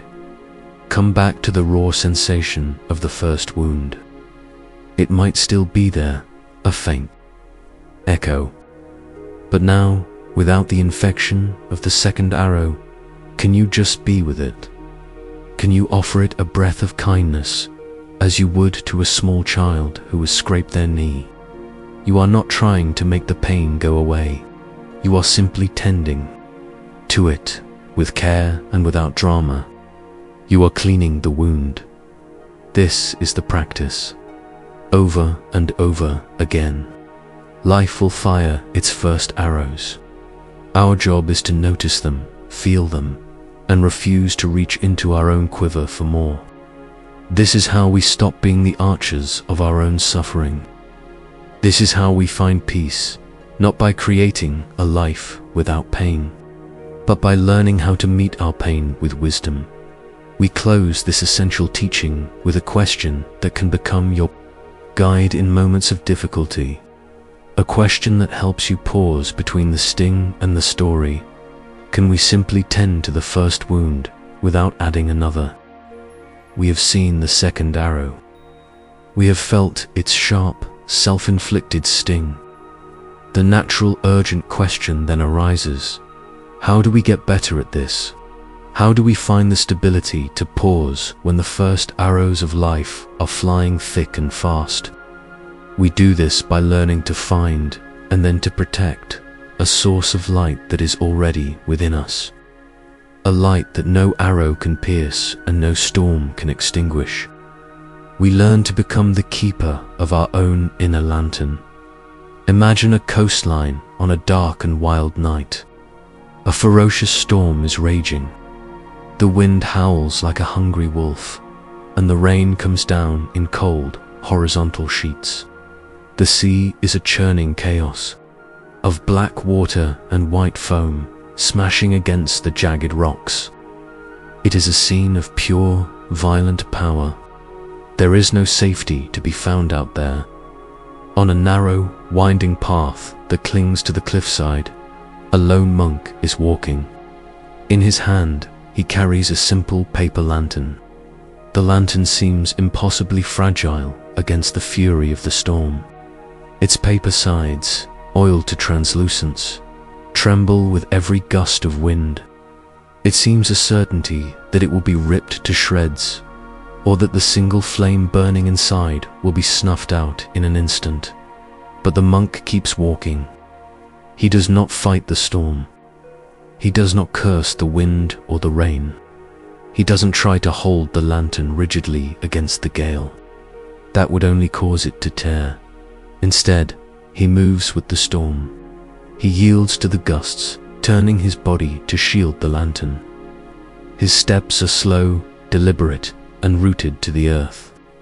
His entire focus, his entire being, is dedicated to one simple task: protecting the flame. His hand, cupped around the base of the lantern, is steady. His posture is relaxed but alert. His breath is calm. He knows that the storm is immense and powerful, and he is small and exposed. He knows he cannot control the wind or the sea. The only thing he has any true influence over is the small, warm space inside that paper lantern. The flame inside does not rage or struggle. It is a quiet, steady, golden light. It flickers and dances as the lantern sways, but it does not go out. It is a tiny, silent point of stillness in the heart of chaos. This flame is not dependent on the storm for its existence. It does not get bigger in a lull or smaller in a gust. It simply is. It is its own source. The monk's great skill lies not in creating the light, but in creating the conditions for the light to be seen and preserved. He is the guardian of a light that is already there. This parable is our guide to finding inner stability. The storm is the chaos of life. It is the barrage of first arrows, the difficult circumstances, the emotional turmoil, the screaming noise of the world. We, like the monk, cannot control the storm. We spend so much of our energy trying to manage other people's behavior, trying to control outcomes, trying to build walls high enough to keep the wind and rain out. It is an exhausting and ultimately futile battle. The lantern is our own awareness, and the flame, that precious, steady flame, is the core of our being. It is what some traditions call the inner refuge, the Atman, or the Buddha nature. It is that silent, observing consciousness within you that is reading these words right now. It is the part of you that was there when you were a small child, and that is here now. It is the part of you that is aware of your thoughts, but is not the thoughts themselves. It is aware of your emotions, but is not the emotions. It is aware of the storm, but it is not the storm. Like the flame, this inner light is always present, but we forget it. We become so mesmerized and terrified by the storm of our lives that our attention is always facing outwards. We identify with the wind and the rain. We believe we are the chaos. The path of the monk, the path of meditation and mindfulness, is the path of turning our attention around. It is the practice of gently, consistently, bringing our focus away from the external storm and back to the inner flame. It is learning to become a guardian of our own light. The monk's actions show us how. He doesn't use aggression, he uses yielding. He doesn't use rigidity, he uses stability. His calm breath, his rooted posture, his gentle, focused attention. These are the ways we protect our own inner flame. Every time we choose to take a conscious breath in a moment of stress, we are shielding the lantern. Every time we choose to feel our feet on the ground when we are anxious, we are steadying our grip. Every time we notice a second darrow thought and let it go, we are protecting the fragile paper walls from being torn. This is not about creating a light. You cannot create what is already eternally present. The practice is about clearing away the obstructions that prevent you from seeing it and feeling it. It is about creating a small, sacred space of stillness within yourself, right in the midst of the storm. Let us practice finding this lantern right now. This is not a practice of analysis, but of direct feeling.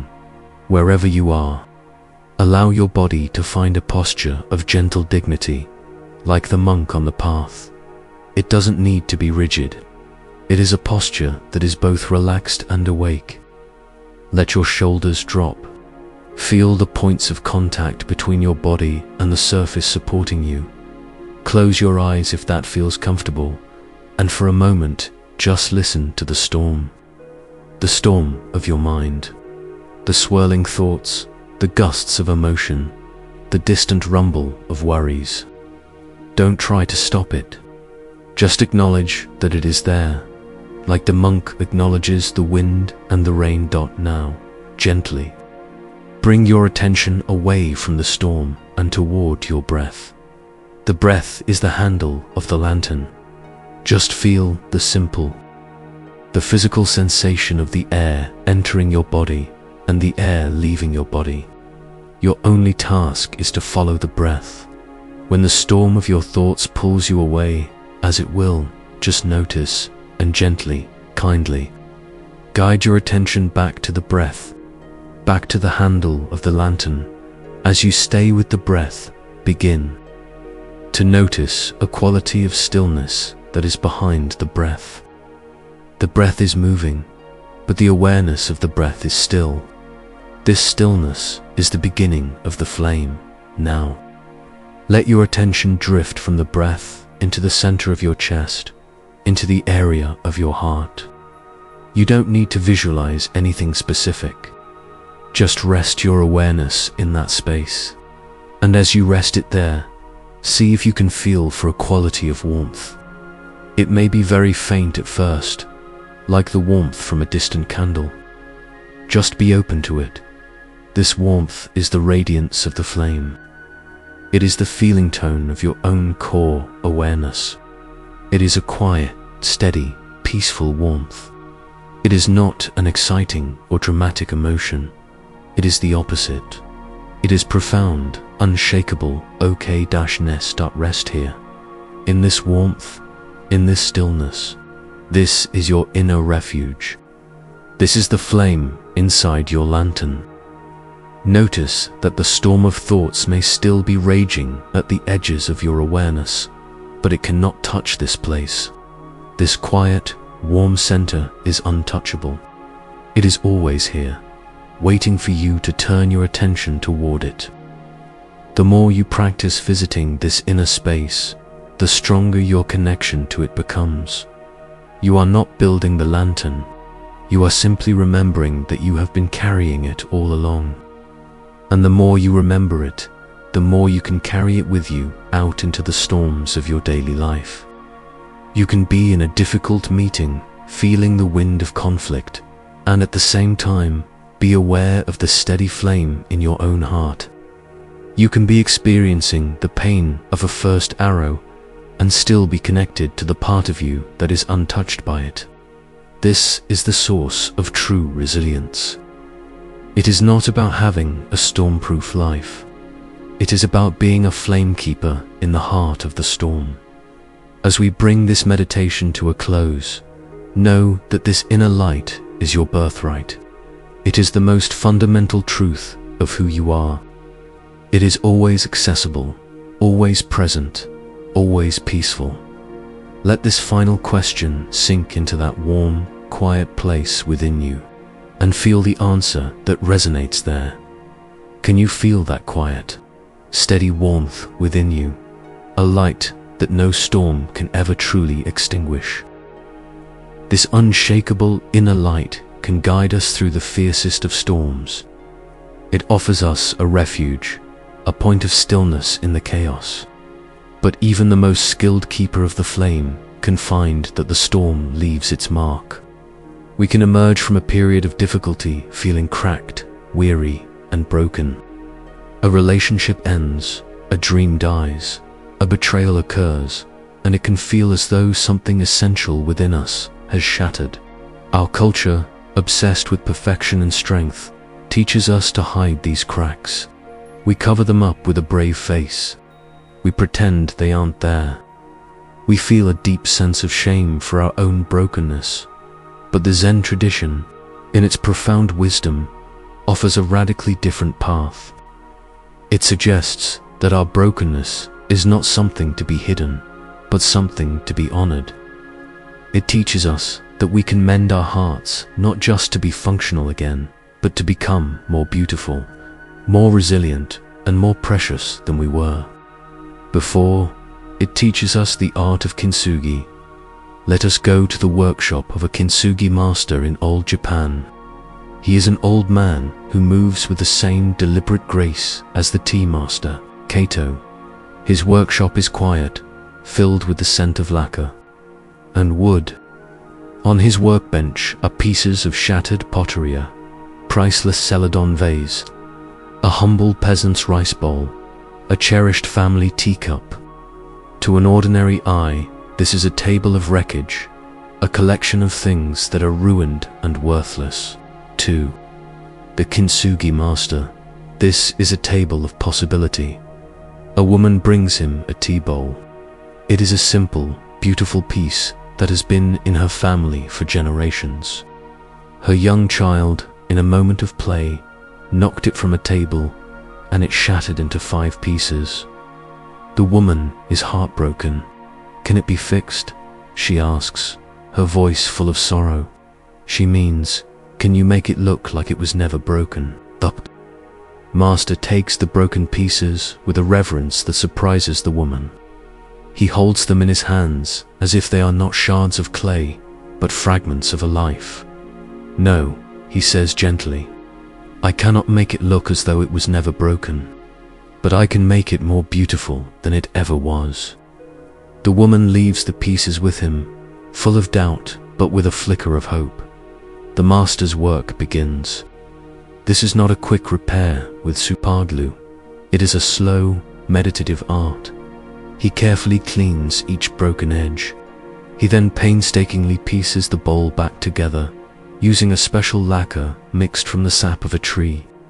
The process is slow, requiring immense patience. The bowl is bound together and left for weeks to cure and harden. The lines where the breaks occurred are still visible, like fine scars. The bowl is whole again, but its history of brokenness is plain to see. This is where an ordinary repair would end. But this is where the art of kintsugi truly begins. The master now prepares a new mixture. He takes the same lacquer, but this time, he blends it with the finest powdered gold. With a very fine brush, he begins to trace over every single crack. He follows the jagged lines of the breakage, filling them with this precious, golden seam. This is the most focused part of the process. He is not hiding the cracks. He is illuminating them.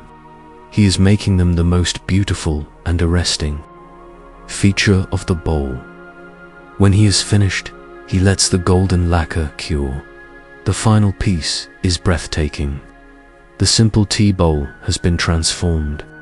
It is the same bowl, yet it is entirely new. The web of golden lines tells the story of its shattering, the story of its healing. It is more valuable now, not just because it is repaired with gold, but because it has a history that it wears with beauty and grace. The bowl's brokenness has become its strength and its art. This is the path of healing for our own hearts. Life will shatter us at times. First arrows will strike, and we will feel ourselves break. Our attachment is to our former, unbroken self. We grieve for the person we were before the loss, before the trauma, before the illness. We believe that a healed heart must look as though it were never broken. This belief causes us immense suffering because it is a fight against reality, against our own history. Kintsugi teaches us the opposite. It teaches us that the goal of healing is not to erase the cracks, but to lovingly mend them with the gold of our own awareness and self-compassion. The cracks are the lines of our story. They are the record of our survival. They are the marks of our courage. To hide them is to deny our own journey. The lacquer that binds the pieces back together is our commitment to heal, our decision to not remain shattered. It is the patient work of therapy, of meditation, of talking with a trusted friend, of grieving fully. It is the slow, often difficult process of putting ourselves back together. And the gold is the special ingredient. The gold is the meti be, the self-love, the wisdom we gain from the experience. When we look back at our heartbreak, not just with pain, but with an understanding of what it taught us, we are applying the gold. When we can see that a painful ending led to a new, unforeseen beginning, we are applying the gold. When we can feel the scar from a wound and know that it has made us more compassionate, more empathetic to the suffering of others, we are tracing the cracks with the purest gold. Your scars, your history of brokenness, your damage, these are not your shame. They are your kintsugi. They are the proof that you have lived and loved and lost, and have had the courage to heal. A person who has never been broken is smooth and untested. A person who has been broken and healed with gold has a depth, a character, and a beauty that is profound. Let us practice this sacred art on our own hearts. Come to a place of stillness. Let your body be at ease. You are in the safe, quiet workshop of your own healing. Bring to mind a part of you that feels broken, a crack in your heart. It may be an old wound from childhood, a recent heartbreak, a sense of failure. Do not force it, just allow a memory or a feeling of brokenness to gently surface. Feel the pain of the original shattering. Acknowledge the sorrow of it. Honor the self that you were before this crack appeared. It is okay to grieve that now. See the pieces of your heart. See them not as ruined, but as worthy of repair. With your intention, begin the slow, patient work of piecing them back together. Imagine a warm, soothing lacquer of pure acceptance, binding the edges together. You are not forcing them. You are just allowing them to rejoin, breathe. This part takes time. Be patient with your own healing. Your heart is now whole again, but the lines of the crack are still visible. You can feel them. This is not a failure. This is the truth of your story. Now we will apply the gold. Imagine a small bowl filled with warm liquid, shimmering gold. This gold is a mixture of everything you have learned. It is made of your resilience, your wisdom, your compassion, your strength. Dip a fine, soft brush into this gold. With the utmost care and love, begin to trace the cracks on your heart with this liquid gold. Follow every line, every jagged edge. As you trace, affirm the value of the experience.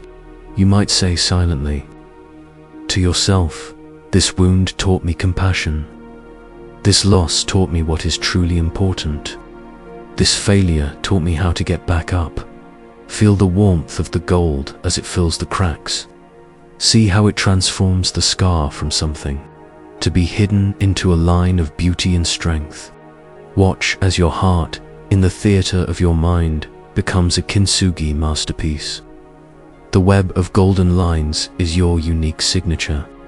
It is the story of your survival, the map of your resilience. No one else in the world has a heart that looks just like yours. Its beauty is born of its specific history. Take a few moments to simply admire this mended heart. See how the light catches the golden seams. Feel its new, solid strength. It is more beautiful, not in spite of its wounds, but precisely because of them. You have not erased your history. You have illuminated it. This practice is one you can return to again and again. Whenever you feel the shame of your own imperfections or the pain of old wounds, you can enter your inner workshop and trace the cracks with gold. You can remind yourself that healing is not about becoming perfect. It is about becoming whole. We close this section with a question that invites you to reframe your entire history, to see your life through the wise and loving eyes of the kintsugi. Master, how might your story be even more beautiful, not in spite of your wounds, but because of them? As we learn the beautiful, radical art of kintsugi, as we begin to trace our own cracks with the gold of self-compassion, a vital question naturally arises. What about the one who shattered the bowl? What about the hand that dropped it, the force that caused the break? As we mend ourselves, our minds often remain tethered to the source of the wound. We can become attached to our story of victimhood, to our righteous anger, to the clear and simple narrative that requires an offender. This need for someone to blame can be the most stubborn attachment of all, the final chain that keeps us bound to our own suffering. Long after the wound has been inflicted, let us journey to a wide, mist-covered lake, surrounded by ancient, sleeping hills. A scholar, weary of the endless debates and ambitions of the capital city, has taken a small boat out onto the water to find a moment of peace. The air is still and cool. The water is like polished grey silk. The only sound is the gentle dip and pull of his single oar as he guides the small boat toward the center of the lake. He is not going anywhere in particular. He is simply seeking the solace of solitude and silence. He lays the oar down in the boat and closes his eyes. He feels the gentle rocking of the water, a slow, deep rhythm that seems to match his own breath. The tension in his shoulders begins to dissolve.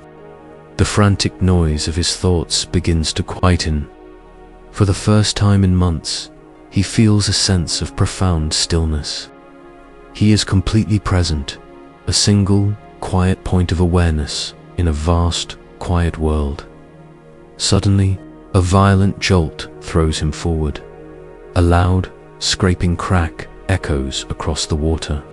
His eyes fly open. Another boat has struck his own, hard. His peace is shattered. In an instant, the scholar's stillness evaporates and is replaced by a surge of white-hot rage. He feels the blood rush to his face. His fists clench. "You clumsy fool!" He shouts into the mist, his voice raw with anger. "How can you be so careless? Watch where you are going. Are you blind?" He is filled with a sense of righteous indignation. His tranquil moment has been ruined by some thoughtless, oafish person. He prepares a torrent of further insults, a lecture on etiquette and awareness, ready to unleash the full force of his intellectual fury upon the idiot in the other boat. He turns his head, his eyes narrowed, ready to confront the offender, and then he sees the other boat is empty. It is just a small, simple fishing boat, identical to his own. It must have broken free from its mooring further up the shore and has been drifting silently on the slow, invisible currents of the lake. It is an empty boat. The scholar stands frozen, his mouth still open, the angry words dissolving on his tongue. He looks at the empty boat, then at his own clenched fists, and a strange thing happens. His anger, having no target, having no one to receive it, simply collapses. It is like a great wave that, finding no shore to crash against, flattens out and disappears back into the sea. One moment, he was filled with explosive rage. The next, there is only silence. He cannot be angry at an empty boat. The idea is absurd. The boat had no intention, no malice, no carelessness. It was simply an object, moved by the impersonal forces of the water and the wind. The collision was an event, not an assault. A slow, deep understanding begins to dawn on him. His anger was not truly caused by the collision. His anger was caused by his story about the collision, the story of a blameworthy offender. The moment the offender vanished, the anger vanished too. He realized that he had been shouting at his own projection, at a ghost he had created in his own mind. He looks again at the empty boat, now gently bumping against his own, and he begins to laugh. A deep, quiet laugh that starts in his belly and rolls out across the water. He has just been given the greatest teaching of his life, not by a wise sage, but by an empty boat. This ancient story, often attributed to the Taoist philosopher Zhuangzi, is a cornerstone of Zen wisdom. It offers a profound and practical key to unlocking the chains of resentment, blame, and anger that keep us attached to our pain. The empty boat is a metaphor for every hurt we experience in life. When someone's words wound us, when someone's actions cause us pain, our immediate instinct is to see a pilot in their boat. We see a malicious, careless, or selfish person who has intentionally or thoughtlessly harmed us. We then spend our energy shouting at this pilot, replaying the injustice in our minds, feeding our resentment, polishing our story of being the victim of a terrible offender. This is the second arrow in its most relational form. The teaching of the empty boat invites us to practice a radical shift in perspective. It asks, what if the boat is empty? This does not mean denying that the other person's actions were harmful. The collision was real. The scholar's boat was damaged. Pain is real. The practice is not about pretending we weren't hurt. It is about releasing our attachment to the story of a malicious pilot. What does it mean for the other person's boat to be empty? It means recognizing that they are not a solid, independent source of malice. They are, like the boat, being moved by immense, invisible currents. They are being moved by the currents of their own history, their own unhealed wounds, their own fears, their own conditioning, their own ignorance. Their kintsugi heart might be shattered into 1,000 pieces. The person who hurt you was likely acting from a place of their own deep, unconscious pain. As the saying goes, hurt people hurt people. Their boat is not piloted by conscious malice, but drifted by the powerful currents of their own suffering. When we can see this, really see this, our anger begins to collapse, just like the scholars.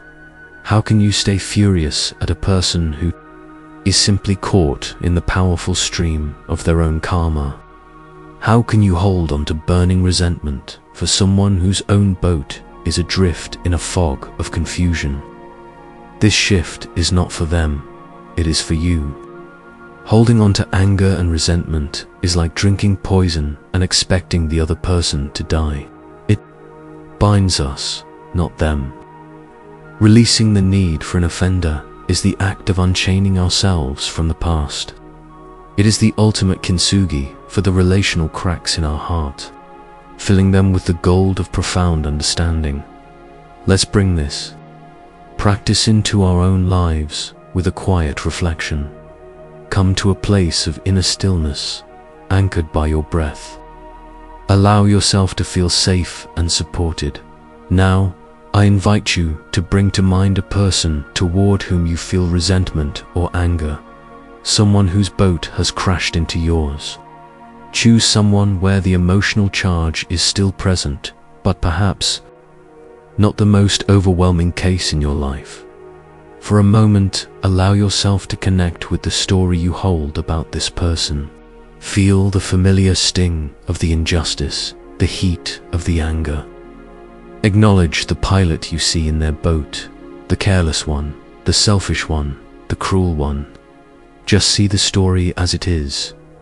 Now we are going to perform the scholar's shift in perception. In your mind's eye, I want you to see this person standing in their boat, and then, with a gentle act of imagination, I want you to make them transparent. See through them, and see all the currents that are pushing their boat. See the currents of their upbringing. See the things they were taught, the love they did or did not receive.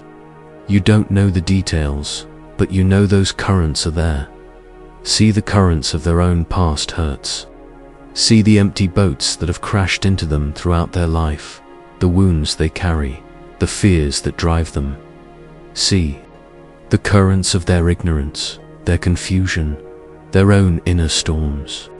See that their hand on the oar is not steady and intentional, but is being knocked about by forces they themselves do not understand now. Let the image of the person dissolve completely until all you see is the boat itself. An empty boat, drifting on these powerful, complex currents of cause and effect. This boat struck yours. It caused real pain. But there is no one at the helm to blame. There is only an event, moved by 1,000 preceding conditions. Breathe with this image. The empty boat. The impersonal currents. What happens to the anger in your own body when the pilot disappears? Can you feel a softening, a release, a subtle deflation of the righteous energy? You are not condoning the action. You are not saying it was okay. The damage to your boat is still real and needs to be mended, but you are releasing yourself from the exhausting, soul-corroding job of shouting at an empty vessel. You are letting them drift on, carried by their own currents, while you turn your full attention to the sacred work of repairing your own boat, of tending to your own heart. This is a profound act of freedom. It is the moment we stop allowing someone else's drifting boat to determine the course of our own inner peace. We end with a question that points directly to this freedom. Let it sit in the quiet space you have created. If there was no one to blame, what would you be left with? Releasing the story of the offender, Seeing the empty boat leaves us in a place of profound and perhaps unsettling nakedness. When there is no one to blame, when the story we have been telling ourselves collapses, we are left with nothing but the raw, unfiltered, immediate sensation of our own being.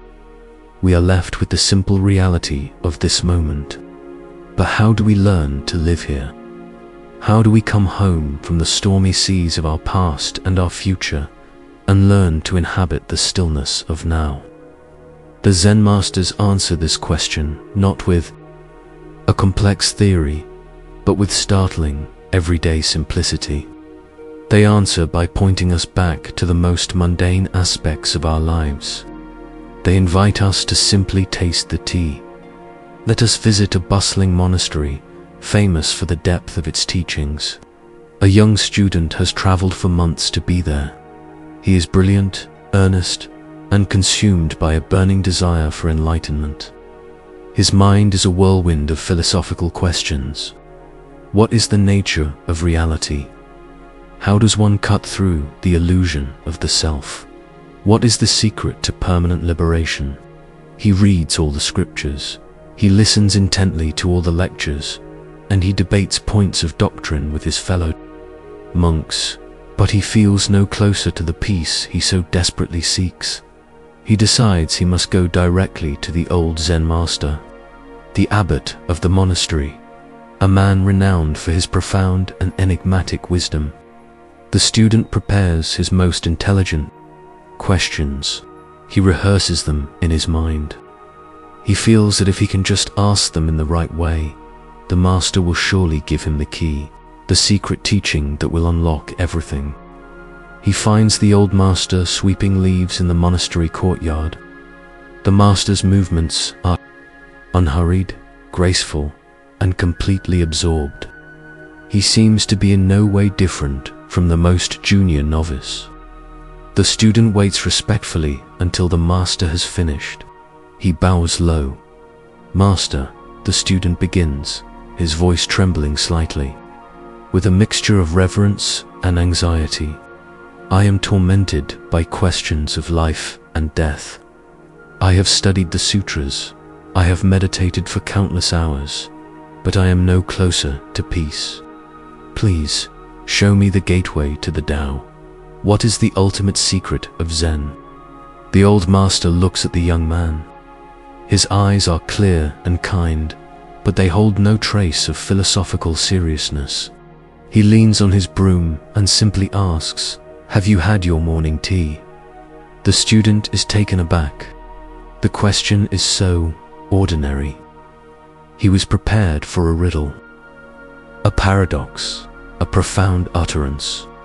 "But tea," he stammers. "Yes, master. I had tea an hour ago." The master nods, as if this were a piece of important information. He then gestures with his broom toward the wash basins at the edge of the courtyard. "Then go and wash your bowl," he says. And with that, he turns and resumes his sweeping. The student stands frozen, stunned into silence. Wash his bowl. That's it. That is the answer to his burning, existential questions. He feels a wave of disappointment, even anger. He feels dismissed, belittled. He had come seeking the highest truth, and he was given a household chore. He walks slowly, dejectedly, toward the wash basins, his mind reeling. He picks up his simple wooden bowl. He turns on the cold water, and as the water fills the bowl, he remembers the master's complete, undivided attention while sweeping the leaves. He remembers the calm, simple way he asked about the tea. There was no grand mystery in the master's eyes. There was only sweeping, only tea. He begins to wash his bowl. He feels the cool smoothness of the wood under his fingertips. He feels the cold water on his skin. He watches the tiny, leftover tea leaves swirl and dance in the current before flowing away. He smells the faint, earthy scent of the wet wood dot. And in that moment, for the very first time, He is not trying to get somewhere else. He is not grasping for enlightenment. He is not lost in his questions. He is simply, completely washing his bowl. His mind for an instant becomes as clear as the water, and a profound understanding floods his being, an understanding that has nothing to do with words or concepts. The gateway to the Tao was not in a secret scripture. The secret of Zen was not in a clever answer. The secret was right here, in his own two hands. The secret was in the taste of the tea. The secret was in the washing of the bowl. His life, this very moment, was the teaching. This story beautifully illustrates the core practice of Zen and all mindfulness traditions. Sati, or mindfulness. It is the practice of returning again and again to the direct sensory experience of the present moment. We spend most of our lives in a state of virtual reality. Our minds are in the past, replaying old conversations, reliving old hurts, shouting at the pilot of the empty boat. Or our minds are in the future, rehearsing for upcoming challenges, worrying about what might happen, fantasizing about a time when we will finally be happy. We are attached to this mental time travel. We are attached to the idea that life is happening somewhere other than right here, right now. We believe that peace, or enlightenment, or freedom is a destination we must strive for. The Master's teaching demolishes this attachment. He points the student away from the grand concepts and back to the undeniable reality of his own life. The practice is not about adding anything new, but about fully inhabiting what is already here. To taste the tea is a metaphor for engaging any of your senses fully. It is to feel the warmth of the sun on your skin without thinking, "I hope it stays sunny." It is to hear the sound of the rain without thinking, "I hate this gloomy weather." It is to truly taste a bite of food, experiencing its flavors and textures, rather than eating on autopilot while lost in thought. It is to feel the sensation of your feet on the ground as you walk. Each of these moments is a gateway. Each one is an opportunity to come home. When we are fully present with our senses, the hamster wheel of the thinking mind slows down. We cannot be fully in our sense of touch and simultaneously be lost in a worry about tomorrow. For a moment, the stories cease. The second arrows are not fired. The need for an offender dissolves. There is only the feeling of water on skin, the taste of tea on the tongue. In these simple moments, we find the peace we were so desperately seeking elsewhere. Let us practice this coming home right now. It is the simplest and most profound meditation there is. Allow your body to be comfortable. There is nowhere to go, nothing to achieve. You have already arrived. Let's begin by tasting the tea of the breath. Bring your full attention to the sensation of the air entering your nostrils. Feel its temperature. Notice how it is slightly cooler on the in-breath and slightly warmer on the out-breath. You don't need to control it or change it. Just feel it. Let the sensation of the breath be the most interesting thing in the universe right now. If your mind wanders, as it will, just gently and kindly guide it back.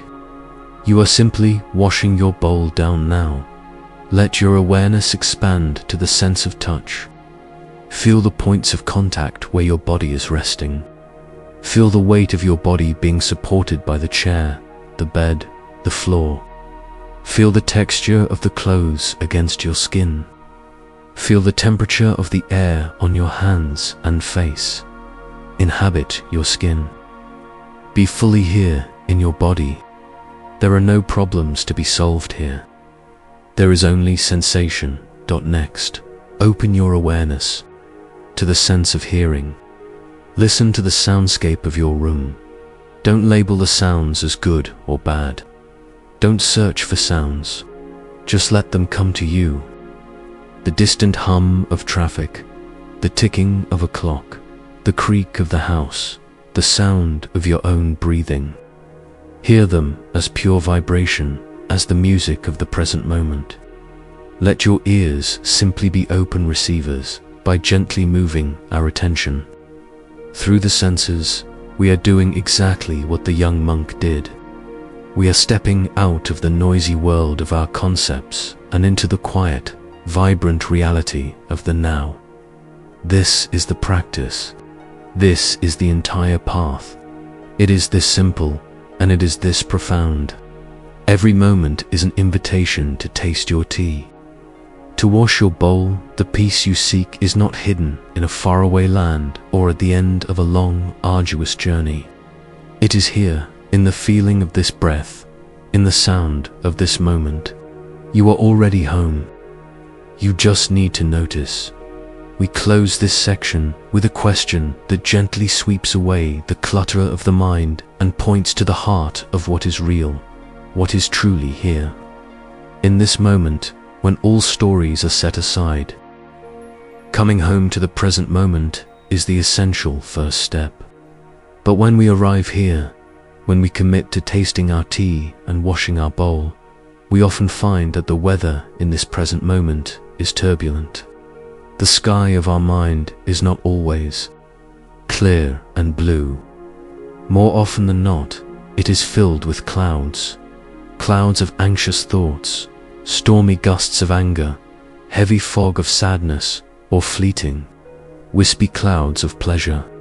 If our peace depends on having a clear inner sky, we will be forever disappointed. How then do we find stillness when the inner weather is so changeable? We do this by ceasing to identify with the clouds and learning to rest in the vast, unshakable nature of the mountain. Let us not tell a story of a person, but let us become a mountain. Imagine yourself as a great, ancient mountain. Your peak reaches high into the sky, and your base is rooted deep within the earth. You have been sitting here for millions of years. You are the embodiment of stillness, of stability, of profound and silent presence. Feel your rootedness. Your base is the earth itself, solid, supportive, unmoving. Feel your great weight, your substance. Nothing can push you over. You are grounded, powerful, and serene. Feel your spine as the central peak of the mountain, rising up with effortless dignity. Your head is the summit, touching the vast, open sky. Now, as this mountain, become aware of the weather that plays out upon your slopes. You have seen it all. The brilliant, warm sun of a summer's day, the cloud of happiness, of joy baths, your slopes in light. You feel its warmth. You enjoy its presence. But you know it will not last. You do not cling to the sun, trying to hold it in the sky. You know that evening will come. You are the mountain. Dark, heavy storm clouds gather around your peak. This is the cloud of anger, of rage. The wind howls, lightning flashes, and thunder shakes the very air around you. The storm is violent, dramatic, and powerful. It unleashes its fury upon you. But does it harm you? Can a bolt of lightning break the mountain? Can the wind push you over? No. The storm rages, and you, the mountain, simply sit, allowing the storm to be what it is, knowing that it too will pass. You are not the storm, you are the mountain. A thick, cold fog descends. This is the cloud of sadness, of grief, of confusion. It envelops you completely. From the valley below, it may look as though the mountain has disappeared. All that can be seen is the grey, impenetrable fog. But you, the mountain, know that your peak is still there. Your solid core is still present. The fog is a visitor. It clings to your sides. It dampens your face, but it cannot change your fundamental nature. You simply sit, breathing in the mist, allowing the sadness to be present, knowing that the sun will eventually burn through it. You are not the fog. You are the mountain. Fleeting, puffy white clouds drift by on a pleasant afternoon. These are the small, everyday thoughts, the plans, the memories, the little worries and pleasures. They drift into your awareness, and they drift out again. You watch them come and go without grasping at them, without pushing them away. They are just the passing traffic of the sky. They are not you. You are the mountain. Through every season, through every kind of weather, your core being remains unchanged. Your great, silent, mountainous presence is constant. You are the vast, stable, and spacious container for all of the changing weather of the world. The clouds are born, they play out their drama, and they dissolve. But you, the mountain, remain. This extended metaphor is one of the most powerful teachings on the practice of ippakad, or equanimity. Equanimity is the fourth of the sublime states in Buddhism, alongside loving kindness, compassion, and sympathetic joy. It is a balanced, spacious, and non-reactive state of mind. It is the ability to be with the pleasant, the unpleasant, and the neutral experiences of life without getting thrown off balance, without losing your center. Our suffering arises because we identify with the clouds. When a happy thought comes, we think, I am happy. We grasp onto it, terrified of it leaving.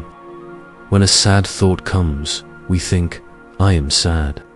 We believe we have become the sadness, and we desperately try to push it away. When an angry thought comes, we think, I am angry.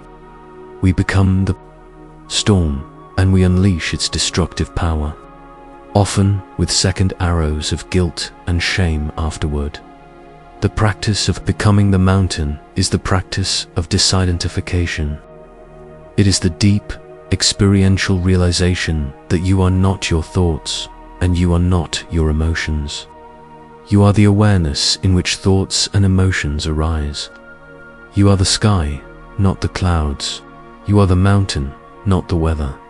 This is a profound shift in identity. It moves us from being a helpless victim of our own inner weather to being the calm, wise, and spacious witness of it.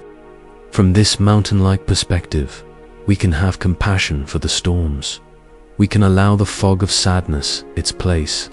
We can enjoy the sunshine of happiness without the desperate fear of it ending. We have found a refuge that is not dependent on circumstances. Our peace is no longer conditional on having a sunny day. Our peace is the mountain itself.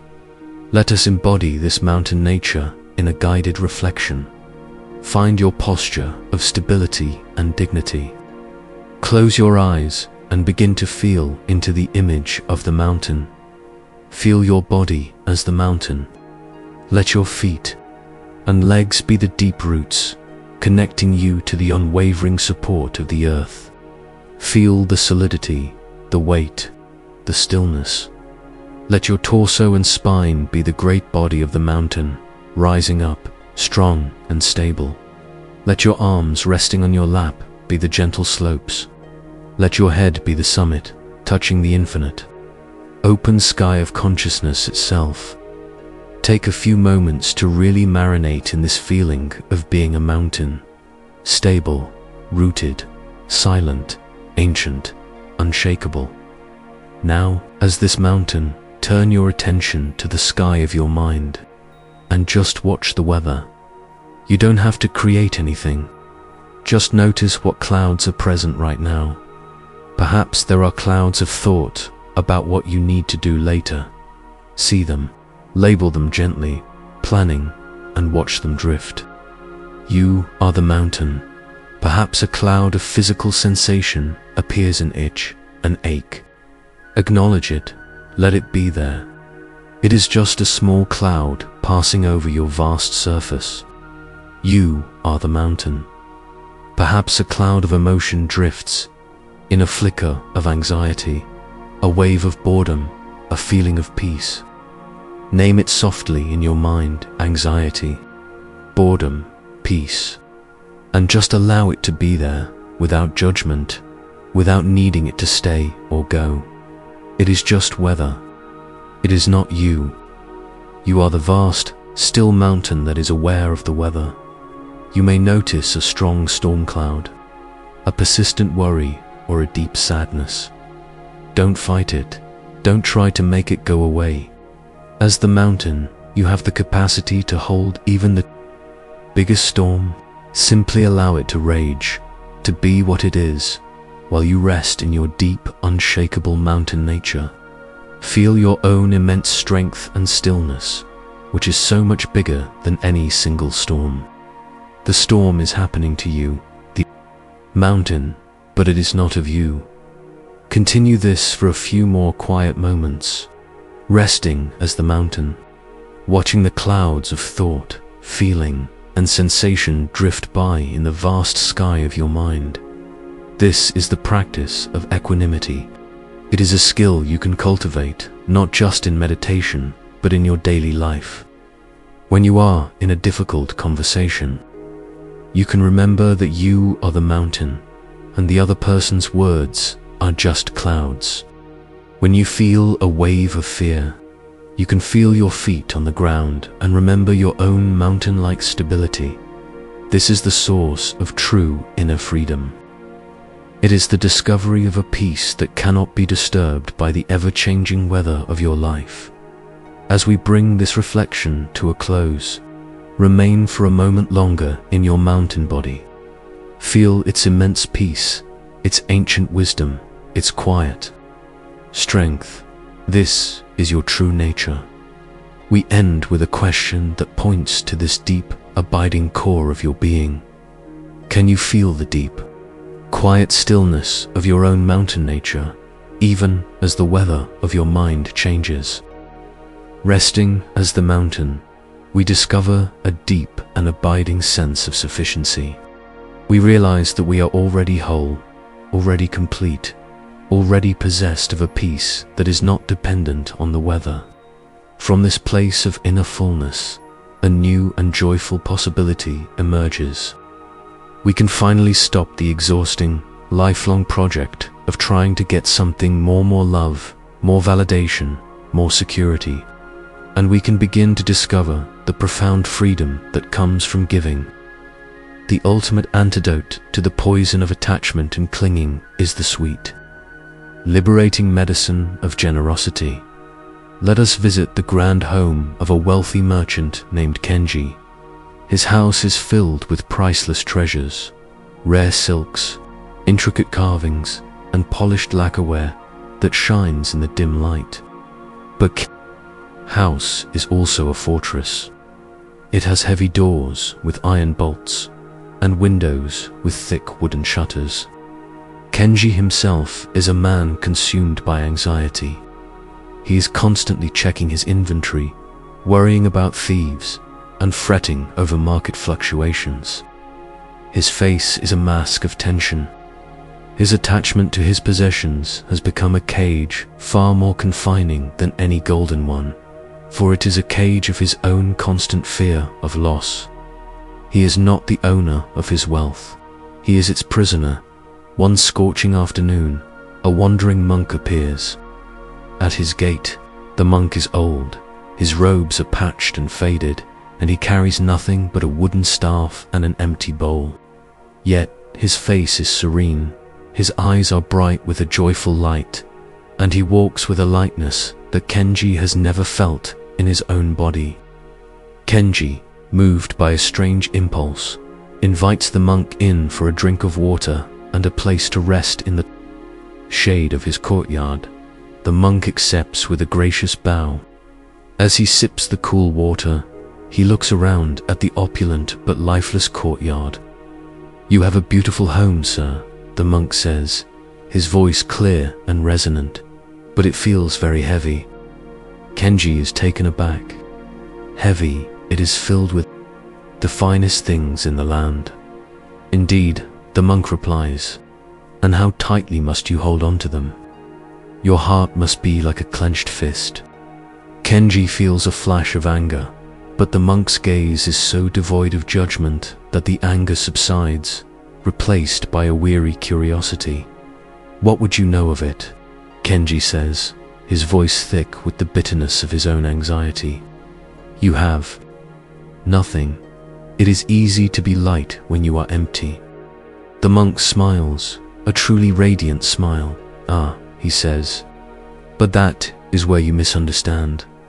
I am not empty. I am simply unburdened. True wealth is not measured by what you have, but by what you can give away without pain." The monk then tells Kenji a story. He speaks of a time when he, too, was a man of some means, attached to his small farm and his few possessions.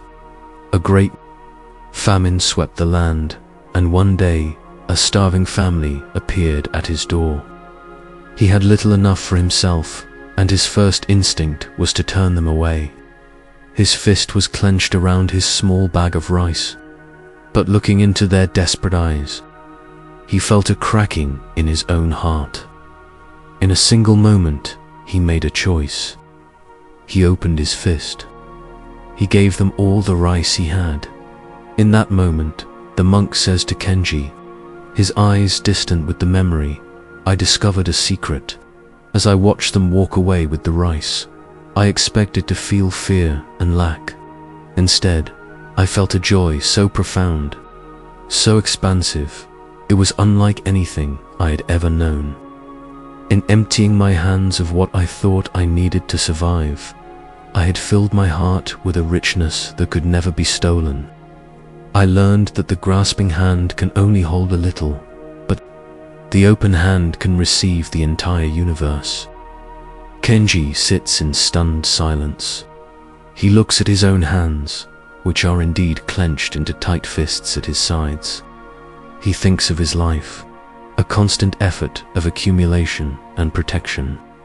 He has spent his years filling his house, but his heart has grown emptier and heavier with each new acquisition. The monk, who has nothing, seems to possess everything that truly matters: peace, freedom, and a light heart. This story reveals the liberating power of DNA, the Pali word for generosity or giving. In the West, we often think of generosity as a moral duty, a noble but sometimes burdensome act of charity. In Buddhism, DNA is considered a core spiritual practice, a direct path to liberation. It is the primary way we weaken the muscle of grasping, the very root of attachment. Attachment is a clenched fist. It is the belief that our happiness depends on getting and keeping something outside of ourselves, whether it's possessions, relationships, status, or even ideas. Generosity is the practice of consciously, willingly opening that fist. The practice of DNA begins with material generosity, like the monk giving away his rice. But it extends far beyond that. We can practice generosity in every moment. There is the generosity of our time and attention, truly listening to another person without checking our phone is a profound act of DNA. There is the generosity of our praise and encouragement, offering a genuine compliment, acknowledging someone's effort. There is the generosity of our forgiveness, releasing someone from the debt of our resentment, which, as we saw with the empty boat, frees us more than them. And there is the generosity of sharing the teachings, sharing the wisdom that has helped us, to help alleviate the suffering of others. Closely related to DNA is the concept of nekama, which is often translated as renunciation. This word can conjure images of harsh self-denial and asceticism, but a more helpful way to understand it is as letting go. It is the joyful release of that which burdens us. The monk renounced his farm not as a punishment, but because he discovered the greater joy of being unburdened. The merchant, Kenji, if he were to truly heal, would need to practice renunciation, not necessarily by giving away all his things, but by renouncing his attachment to them, his fear of their loss. When we practice generosity, we are actively practicing non-attachment. With each act of giving, we are sending a powerful message to our own nervous system. I have enough. I am enough. My well-being does not depend on clinging to this. We begin to shift our identity from that of a needy consumer to that of a joyful conduit. We discover the paradoxical truth that the more we give, the richer we feel. Our heart, which we feared would be emptied, instead becomes a self-replenishing spring. Let us explore this liberating practice with a short reflection. Settle into your mountain-like stillness. Feel your own inherent sufficiency. You are here. You are breathing. In this moment, you lack nothing. Bring your hands to rest in your lap, and for a moment, gently clench them into fists. Feel the tension in your hands, in your forearms. This is the feeling of attachment, of grasping, of holding on. This is the heart of Kenji, the merchant. Acknowledge this energy. We all know it well now. Very slowly, consciously, unfurl your fingers, open your hands completely. Let them rest in your lap, palms facing upward, in a gesture of receiving and of letting go. Feel the release of tension. This is the posture of DNA. This is the heart of the wandering monk. Resting with these open hands, let us consider what we can generously offer, what we can release our grasp on right now. We are not talking about material things. We are talking about the burdens of the heart. First, can you offer the generosity of forgiveness to someone you have been holding in resentment? You don't need to tell them, just in your own heart. Open your fist and let go of the debt they owe you. Feel the lightness that comes from putting down that heavy stone. Next, can you offer the generosity of letting go of an expectation? Perhaps you are clinging to an idea of how your life should be, how your partner should act, how your career should progress. This should is a clenched fist. Can you open your hand and let reality be what it is, just for this moment? Release your attachment to your own blueprint. Now, can you offer the generosity of renouncing the need to be right? Think of a recent disagreement. Can you let go of your grip on your own rightness? Can you offer the other person the space to have their own perspective without needing to conquer it? This is a profound gift of peace, both to them and to yourself. Finally, can you offer the generosity of kindness to yourself? Can you let go of a piece of self-criticism you have been clinging to? Can you renounce the harsh judgment and instead offer yourself a simple, open-handed acceptance? With each of these inner acts of generosity, feel the space that opens up in your heart. Notice the lightness that replaces the tension of grasping. This is the joy the monk spoke of. It is not the joy of getting, but the profound, peaceful joy of letting go. This is a practice you can carry with you always. In any moment of tension or clinging, you can become aware of your inner fist, and you can consciously choose to open your hand. This is the path to becoming unburdened, to walking through the world with a light and generous heart. We end with a question that invites you to discover this freedom for yourself. What could you release right now that would make your heart feel lighter and more free?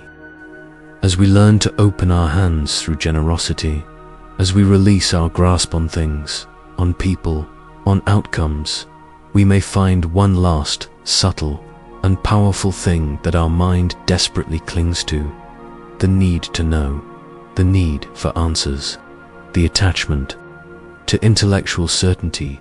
Our analytical mind, the part of us that has helped us survive and navigate the world, wants to understand everything. It wants a neat, logical explanation for suffering, a tidy formula for enlightenment. a final answer to the great questions of life. But Zen practice, in its highest and most playful form, invites us to let go of this, too. It invites us to put down our conceptual maps and to rest in the vast, fertile, and creative space of the great mystery. Let us follow a young, brilliant monk named Iko into the private chambers of his Zen master. Iko is a prodigy. He has mastered all the scriptures. He can quote the ancient masters verbatim, and his philosophical arguments are famously sharp and precise. He has successfully answered every question and solved every riddle his master has given him. Now, he has come for the final test, the final con that will confirm his enlightenment. He is confident, eager, and ready to solve the puzzle. The master, an old woman with eyes that twinkle with mischief, looks at Iko's bright, expectant face. She pours them both a cup of tea, and after a long silence, she says, "Iko, you have a fine and clever mind. It is like a sharp sword that can cut through any knot of logic. But now I want you to show me something else. Tell me, what is the sound of one hand clapping?" Iko's mind springs into action. This is it, the most famous Khan of all. He has been preparing for it his whole life. He begins to reason. "Well, master," he says, "a clap is the sound of two surfaces striking each other. Therefore, one hand, having nothing to strike, can make no sound. The sound of one hand clapping is silence." He smiles, pleased with his logical and elegant answer. The master takes a slow sip of tea. "That is a very good description of silence," she says. "But you have not shown me the sound. You have given me a concept, a clever idea. I want the sound itself." Iko is momentarily flustered, but his powerful mind recovers. He spends the next week in deep intellectual contemplation. He comes back to the master with a new, more sophisticated answer. "Master," he says, "the one hand is the universe, and the sound is the echo of our own existence within it. The sound is the hum of being itself." The master smiles faintly. "That is a beautiful poem," she says, "but I do not hear the sound. I only hear your words." Week after week, Iko returns with new answers. He brings philosophical treatises. He presents complex diagrams. He even tries to approximate a sound by flapping his hand through the air. Each time, the master simply shakes her head. "No," she says, "that is not it. You are still thinking. You are trying to catch the moon's reflection in a net." Iko grows desperate. His intellectual confidence, once his greatest asset, is now his tormentor. His mind, which could solve any problem, is utterly useless against this simple, absurd question. He becomes exhausted. He stops reading. He stops thinking. He just sits in his room, the question echoing in the silence. What is the sound of one hand clapping? One rainy afternoon, completely defeated, he gives up. He surrenders. He lets go of the need to find an answer. His mind, for the first time in his life, falls completely silent. It is a vast, empty, peaceful silence. He is not thinking, not analyzing, not trying. He is just sitting. And as he sits, he becomes aware of the sound of the rain drumming on the temple roof. He doesn't think that is the sound of rain. He just hears it. The sound is not outside of him. It is not separate from his hearing of it. The sound and the listening are one seamless experience. In that moment of pure, non-dualistic hearing, his mind does not move. There is no Iko, no rain, no problem, no answer. There is only this. He gets up, walks calmly to the master's chambers and bows. The master looks at him, and she sees that his eyes are different. The sharp, clever light is gone, replaced by a deep, quiet vastness. So, she asks, a gentle smile playing on her lips, "Have you brought me the sound?" Aiko says nothing. He simply raises one hand, and with his other hand, gestures to the sound of the rain still falling outside. The master's smile broadens into a beatific grin. She pours him a cup of tea. "Ah," she says, "finally, it is so loud." This story illustrates the function of a Zen koan. A koan is not a riddle to be solved. It is a tool designed to break the analytical mind. It is a question that cannot be answered by logic or reason. Its purpose is to show the mind its own limits, to exhaust the thinking process until it finally gives up and falls silent. It is in that silence, in that state of not knowing, that a different kind of wisdom can arise. This is the wisdom of direct experience, a wisdom that is not conceptual but felt. The attachment that the koan is designed to break is perhaps the most fundamental attachment of all. Our attachment to our own thinking mind as the ultimate arbiter of reality. We believe that if we can just figure everything out, if we can find the right label, the right explanation, the right philosophy, then we will be at peace. But this endless search for answers is itself a state of restlessness. It is the activity of a mind that is uncomfortable with the simple, mysterious, unnameable reality of the present moment. The answer to the sound of one hand clapping is not an idea. It is the experience of non-duality. It is the collapsing of the distance between subject and object, between self and other. For Aiko, it was the moment of pure hearing. For someone else, it might be the pure seeing of a flower, or the pure feeling of the wind. In that moment, the question becomes irrelevant, because the separation that created the question has dissolved. This teaching invites us into a place of profound intellectual humility. It invites us to be comfortable with mystery, to rest in the state of "I don't know." This is not a state of ignorance, but a state of profound openness and wonder. When we don't need to have all the answers, we can finally begin to truly listen. Let us try a short reflection that plays with this edge between knowing and not knowing. Settle into your quiet, mountain-like presence.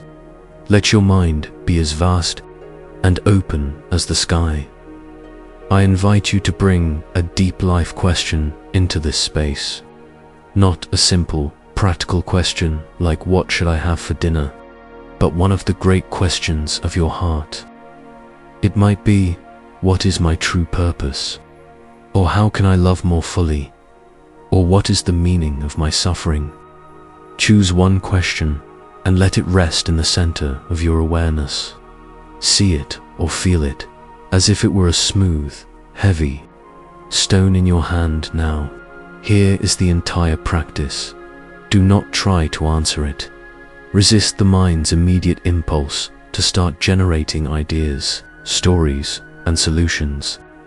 The moment you notice your mind starting to think, to analyze, to figure it out, just gently notice that as thinking, and return your attention to the silent feeling of the question itself. Your only job is to be with the question, to hold it in the vast, silent space of your awareness, without any demand for a resolution. Let the question be a koan. Let its function be not to generate an answer, but to quiet the mind that asks it. What does the question feel like in your body? Is it a yearning, an ache, a spaciousness? What happens in the space around the question when you are not trying to answer it? Can you feel a sense of peace, a sense of possibility? You are creating a space for a different kind of knowing to arise. A knowing that doesn't come from your intellect, but from the deep wisdom of your own being. It may not come today or tomorrow. It may not come as a thought at all, but as a subtle shift in your perception as you go about your day. The answer is not the point. The opening of the mind is the point. Rest here for a few more moments, holding your deepest question in this loving, open, silent space. You are like Aiko after he finally gave up, just sitting, just being, allowing reality to reveal itself, without the interference of his own cleverness. This is a profound rest. It is the rest from the exhausting work of needing to know. We close this section with a question that is itself a doorway into the practice. What happens when you stop demanding an answer and simply listen to the silence that holds the question? Having rested in the great, silent mystery that holds all of our questions, having felt the peace that comes when the demanding mind finally falls quiet, we arrive at the last and most graceful act of our journey. We have acknowledged the fullness of our cup, walked with the ghosts in our garden, embraced our own shadow, and learned to mend our hearts with gold. We have understood. Now all that is left is to release. All that is left is the final, gentle surrender. We learn this ultimate art not from a complex scripture or a clever master, but from the silent, profound, and deeply moving teaching of a single falling leaf. Let us turn our awareness to a great maple tree in the heart of an old forest. And on that tree, let us focus our attention on one single leaf. Imagine its birth in the springtime, a tiny, folded bud pushing its way into the world. It unfurls with a quiet, determined strength. In these early days, its entire being is dedicated to holding on. It clings to the branch with all its might, its small stem a powerful anchor. This is the beginning of an attachment, born of necessity, born of the desire to live. Throughout the long, warm days of summer, the leaf becomes a master of holding on. It is a perfect, vibrant green, a small factory turning sunlight into life for the entire tree. It dances in the summer breeze, but its connection to the branch is strong, flexible, and unwavering. It draws nourishment from the tree, and in return, it offers its own life-giving energy. This is the peak of our attachments, the time when they nourish us, define us, feel like the very source of our life. The relationship that fulfills us, the identity that gives us purpose, the belief that makes the world feel stable. We hold on, and it feels like life itself. Then, slowly, subtly, the season begins to turn. The air grows crisp in the evenings, the quality of the light changes, and a message, deep from the ancient wisdom of the tree, travels up the branch and into the stem of our leaf. The message is simple. The time for holding on is coming to an end. The leaf begins its magnificent transformation. The vibrant green of its working life begins to fade, revealing the hidden colors that were there all along. It turns a brilliant, fiery gold, a deep, royal crimson.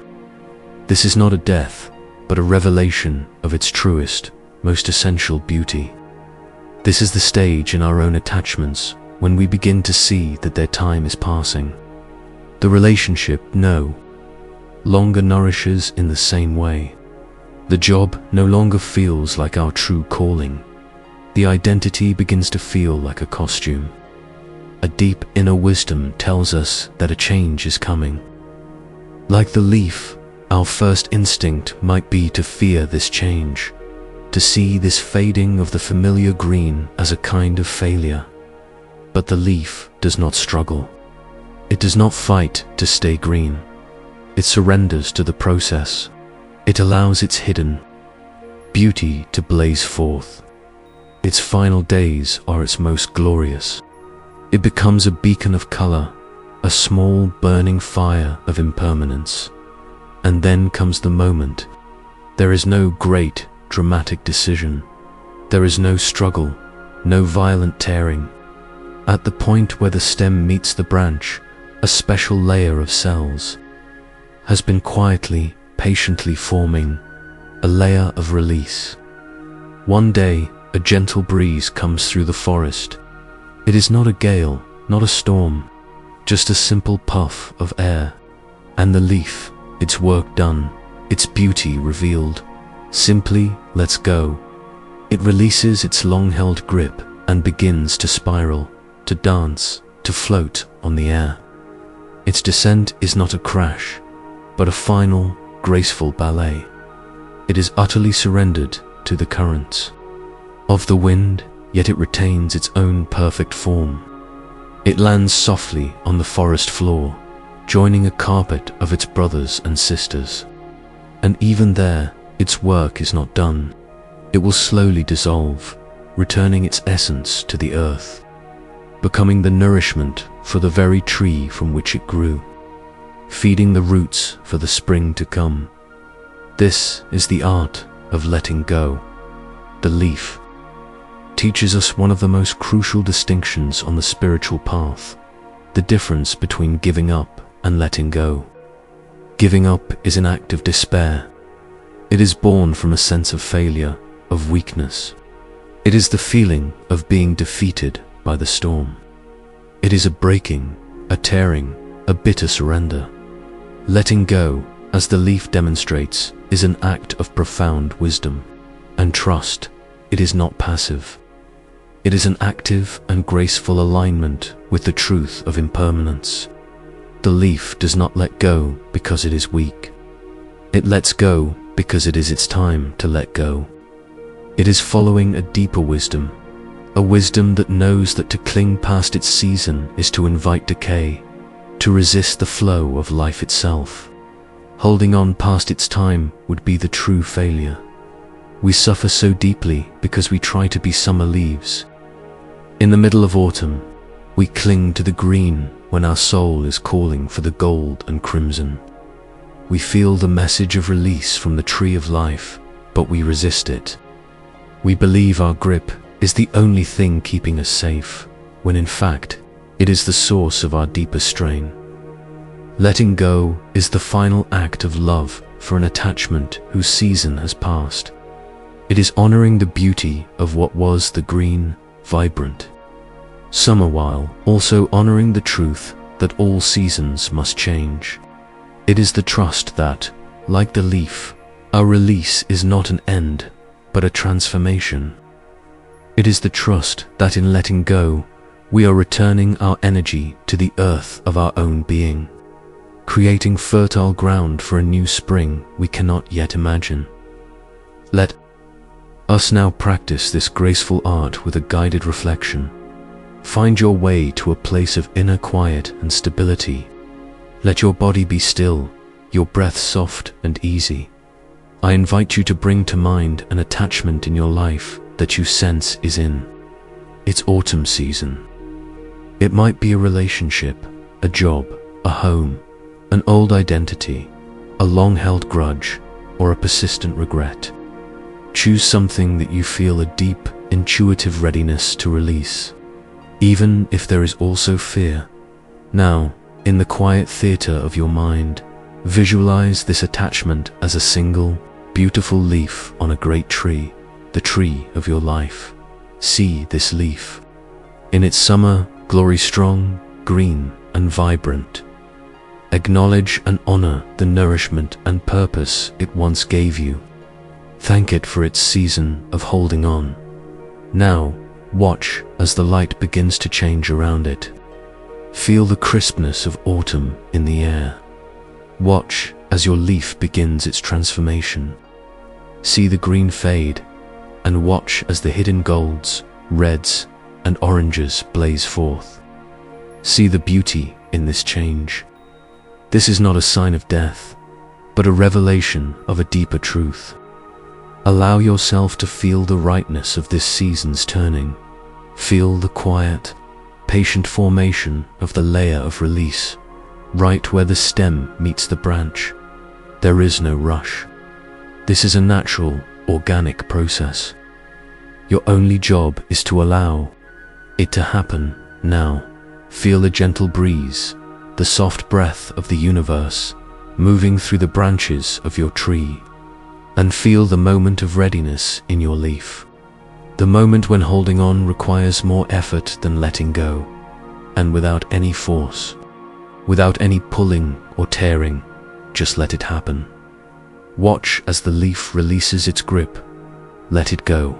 Watch it drift, spiral, and dance on the unseen currents of the air. Follow its journey all the way down. There is no fear in this fall. There is only grace, surrender, and a profound sense of peace. Watch it as it comes to rest gently on the ground. See it lying there, a jewel on the forest floor. Its journey complete, its purpose fulfilled. Take a deep breath in, and as you breathe out, feel the release in your own body. Feel the space on the branch where the leaf used to be. It is not an empty, aching void. It is a space of quiet potential, a place where a new bud will form when the next spring of your life arrives. This is a practice of trust. Trust in the seasons of your own heart. Trust that you, like the tree, have an innate wisdom that knows when to hold on and when to let go. And trust that in every release there is a sacred return. We close with a question that invites you to lean into this profound, natural wisdom. Can you trust the wisdom of the leaf, knowing that in its release is a return to peace? As this leaf of our attachment settles gently upon the earth, we too begin to settle. We drift in that soft, mysterious state that lies between the world of doing and the world of sleep. And it is here, in this liminal space, that Zen offers us one final, powerful, and exquisitely timely metaphor for our entire journey of understanding attachment. It invites us to look upon our lives, our struggles, and our very selves as a kind of dream. And it suggests that freedom is not found in perfecting the dream, but in gently awakening from it. Let us imagine a man who falls asleep one night, a man of simple means and a quiet life, and as he sleeps, he begins to dream. But this is no ordinary dream. It is a dream of incredible vividness and intensity. In this dream, he is not a simple man. He is a mighty king. He awakens in a vast bed, draped in silks and furs. Servants rush to his side, addressing him with titles of reverence. He looks in a polished mirror and sees a face that is his, yet not his sour face of power and authority. Wearing a heavy, golden crown, he walks through the halls of a magnificent palace. The stone is cool under his bare feet. He can smell the scent of incense and roasting meats from the kitchens. He tastes the rich, spiced wine that is offered to him in a jeweled goblet. Everything is completely, utterly real. All his senses confirm the reality of this world. As the king, he experiences the full spectrum of royal attachments. He feels a fierce, possessive love for his kingdom, for his beautiful queen, for his heir. He feels the sweet intoxication of power as his generals bow before him. He feels the pride of seeing his statues erected in the city square. These attachments feel wonderful, essential, a part of who he is. But he also experiences the suffering that comes with these attachments. He feels the gnawing anxiety of a neighboring kingdom's ambitions. He tastes the poison of suspicion as he wonders which of his courtiers might be plotting against him.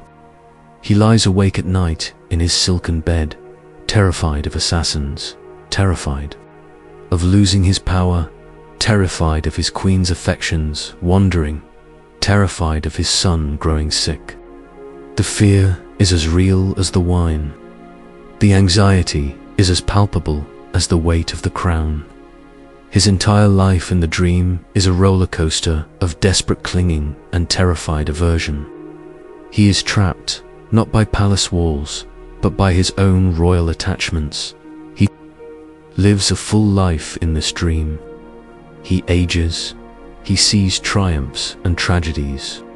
And then, one morning, lying in his royal bed, feeling the immense weight of his long and troubled reign, he awakens. He opens his eyes, and he is not in the palace. He is in his own simple room. The morning sun is streaming through a small, dusty window. He can hear the familiar sound of birds outside. He looks at his own hands. They are not the hands of an aged king, but the hands of a simple, rested man. And what is the first feeling that floods his being? It is not loss. It is not grief for his lost kingdom or his beautiful queen. It is a wave of the most profound, the most absolute, the most exquisite relief. The weight is gone, the crown, the power, the responsibility, the fear, the endless plotting, and striving it was all a dream. It felt completely real while he was in it, but it was not ultimate reality. The immense suffering he experienced was real in the dream, but it was dream suffering. He was not the king. He was, and always had been, the dreamer. And in the awakening, there is only freedom. This is the great metaphor for our lives. Our ordinary waking state, according to this teaching, is a kind of dream. It is the dream of the ego, the dream of the separate self. The main character of this dream is me, and this character, me, is just like the king. It is attached to its possessions, its relationships, its identity, its beliefs, and it suffers immensely from the fear of losing them. The pain we feel, the attachments we struggle with, are completely real within the context of the dream. The heartbreak is real, the anxiety is real, the grief is real. The teachings we have been exploring tonight are not meant to deny the reality of that dream suffering. They are tools to help the character in the dream suffer less.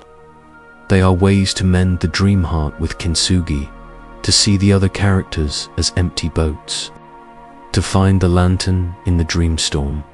But the ultimate teaching, the one that points toward final liberation, is that we are not the character.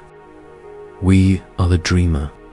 Our true nature is not the small, struggling, attached ego self.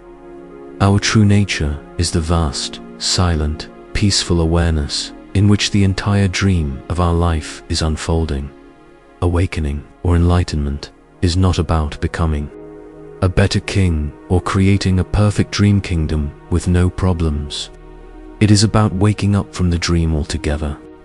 It is the realization that our core identity is not the character, but the consciousness that is dreaming the character. And what happens when we awaken? The same thing that happened to the man in the story, a profound sense of relief. We see that the things we were so desperately clinging to were dream objects. The identity we were so fiercely defending was a dream identity. The suffering we were so terrified of was dream suffering. We don't lose anything of value. We only lose the burden. We only lose the fear. This is a very subtle and profound teaching, and it is perfectly suited for this moment, as you lie here, preparing for actual sleep. Sleep is a nightly rehearsal for this great awakening. Every night, you let go of the character of you. You release your name, your job, your problems, your history. You surrender into a state of pure being, and you awaken in the morning. Refreshed, we can use this transition into sleep as a powerful spiritual practice. So, as you lie here in the comfort and safety of your bed, let us begin the gentle process of awakening from the dream of this day. Let your body be heavy and relaxed. Feel the dream of the day beginning to fade. The conversations you had, the tasks you performed. The places you went, see them now as scenes from a story that has already been told. The character you played today, the parent, the worker, the friend, that character is tired now. It is time for them to rest. Bring to mind a worry that was present for you today, a concern about tomorrow, a regret about yesterday. See this worry as part of the dream's plotline. It was a source of tension for the main character. It felt very important, very real. But now, the dream is ending. The story is fading to black. You can release the plot. The king can finally take off the heavy crown of his worries. Now, bring your attention to your attachments, the things your dream character is clinging to, the need for someone's approval, the desire for a certain outcome, the attachment to being healthy, to being safe. See these as the treasures in the king's dream palace. Precious, yes, but also the source of so much fear. As you drift towards sleep, you are leaving the palace. You are letting go of the treasures, and in this letting go, there is only relief. There is only freedom. Your only identity now is that of the dreamer, the silent, peaceful, formless awareness that is about to enter the world of night dreams. You are not the body in the bed. You are the awareness that is aware of the body in the bed. You are not your thoughts. You are the silent space in which thoughts appear and disappear, like dream-images. Rest as this awareness. It is peaceful, it is boundless, it has no problems, it has no attachments. It is your true home. This is the ultimate release. It is the freedom that the dreamer feels upon waking. And it is a freedom that is available to you, right here, right now, as you let go of the dream of who you think you are. We close this section with a question that points directly to your true nature, a question to carry you over the threshold into deep, peaceful rest. Who is the one who is aware of the dream? Can you rest as that awareness? Resting as the silent dreamer, the rich and vivid landscapes of our day begin to dissolve. The characters, the plot lines, the urgent dramas of our attachments, they all fade like smoke from a snuffed-out candle. We arrive now at a place of deep, profound stillness, a peace that lies beyond all words, all concepts, all parables, all teachings. We have come to the end of the story, and all that is left is the quiet truth of our own being. This is the peace of the silent flute. Let us journey one last time to a grand concert hall. Tonight, a legendary Zen musician is to perform. He is a master of the shakuhachi, the Japanese bamboo flute. It is said that when he plays, the listener can hear the sound of the wind through a lone pine tree, the cry of a wild crane, the sound of their own heart breaking and healing. The hall is filled to capacity. An emperor, great generals, famous poets, and humble peasants all sit side by side, united in their anticipation. A palpable silence, thick with expectation, fills the air. The master walks onto the stage. He is a simple man in plain robes. He holds his flute with a love and familiarity that is moving to behold. He bows low to the audience, then sits on a single cushion in the center of the stage. He slowly, deliberately, raises the bamboo flute to his lips. He closes his eyes. The entire audience holds its breath. This is the moment, and then nothing happens. A minute passes. The master sits perfectly still, the flute at his lips, but not a single note emerges. The silence in the hall deepens, but now it is laced with confusion. Another minute passes. The silence begins to feel heavy, awkward. People begin to shift in their seats. A quiet cough echoes through the hall. Whispers begin to ripple through the crowd. What is he doing? Is he ill? Is this some kind of joke? The emperor, impatient, is about to signal for the master to be removed from the stage. The generals are growing restless, their hands twitching. The poets are already composing verses about this great disappointment. But a few people in the audience, perhaps those with the quietest minds and the most open hearts, begin to notice something else. Because the master is not playing, they find themselves listening more intently than they ever have before. And in that deep listening, they begin to hear what is always present, but usually ignored. They hear the gentle whisper of the air circulating through the great hall. They hear the impossibly distant sound of a temple bell from across the city. They hear the rhythmic, peaceful sound of their own breathing. They hear the steady, quiet beat of their own heart. As their minds settle into this vast field of sound, they realize the master is playing. He is playing the most profound music of all. He is playing the music of silence itself. He is using his silent flute as a conductor's baton, orchestrating the symphony of the present moment. He is not adding another beautiful sound to the world. He is revealing the beauty of the sound that is already here. He is creating a space so profound, so still, that the world can finally hear its own song. A deep, transformative peace begins to settle over the hall. The restlessness subsides. The thoughts, the expectations, the stories, they all dissolve into the vast, warm silence. There is no longer a performer and an audience. There is only one shared, peaceful presence. After what feels like an eternity, the master slowly lowers the flute from his lips. He opens his eyes and bows again to the now completely silent and transfixed audience. He has not played a single note, and yet it is the most profound performance any of them has ever witnessed. This final parable is a pointer to the ultimate destination of our practice. The journey we have been on tonight, the stories, the metaphors, the guided reflections, they are like the beautiful notes of the shakuhachi flute. They are designed to capture your attention, to soothe your mind, to guide you away from the noise of your attachments, and into a place of greater peace and understanding. But the teachings themselves are not the final goal. The concepts of the empty boat, the kintsugi heart, the mountain D's are fingers pointing to the moon. They are not the moon itself.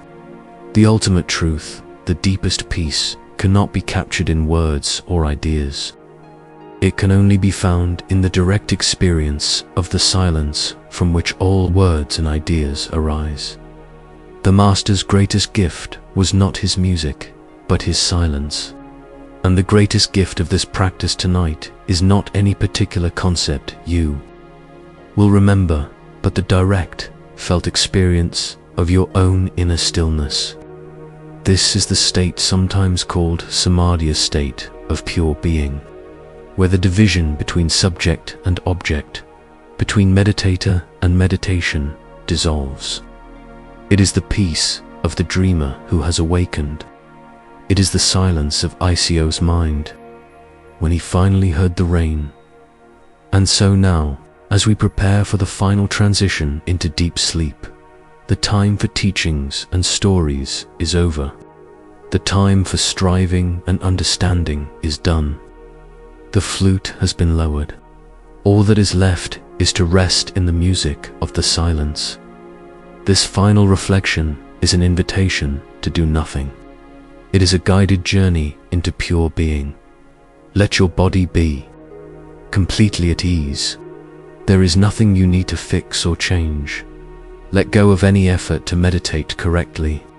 Let go of the need to have any particular experience. Simply bring your awareness to the silence in the room around you. Listen to it, feel its texture. It is not an empty, dead silence. It is a living, vibrant presence. It is filled with potential. It holds all sound within it. Just rest in this ocean of silence. Now, bring your awareness to the silence within your own mind. Between each thought, there is a gap, a tiny pause. See if you can rest your attention in those gaps. Don't worry if thoughts are still arising. Just let them be. See them as small clouds floating through a vast, silent sky. Your attention is not on the clouds, but on the vast, silent, peaceful sky of your own mind. There is nothing to figure out, nothing to solve. Let go of the entire journey we have been on tonight. Let the images of the cup, the garden, the leaf, and the mountain dissolve. Let the words of the teachings fade away. They have served their purpose. They have brought you here to the shore of this great silence. You are here now. You are peace. You are stillness. You don't need to hold onto anything. You don't need to become anything. You are simply, profoundly here. This is the peace that passes all understanding. It is your truest nature. It is the home you have been seeking all along. Rest now. There is nothing to figure out, nothing to solve. There is only this. In this deep, silent peace that we have touched, in this stillness that lies beyond all stories, a strange and beautiful alchemy begins to occur. The solid walls of our own self, the feeling of being a separate me in here, begin to feel porous, to soften, to dissolve. We begin to sense that the peace we are feeling is not just our peace, it is simply peace. And in that recognition, our hearts naturally, effortlessly begin to expand. We realize that our freedom is not a private accomplishment, but a gift that is meant to be shared. Our personal journey of healing flows into the vast, boundless ocean of compassion for all beings. Let us consider the journey of a single drop of rain. It is born in the vast, impersonal sky, and it begins its long descent.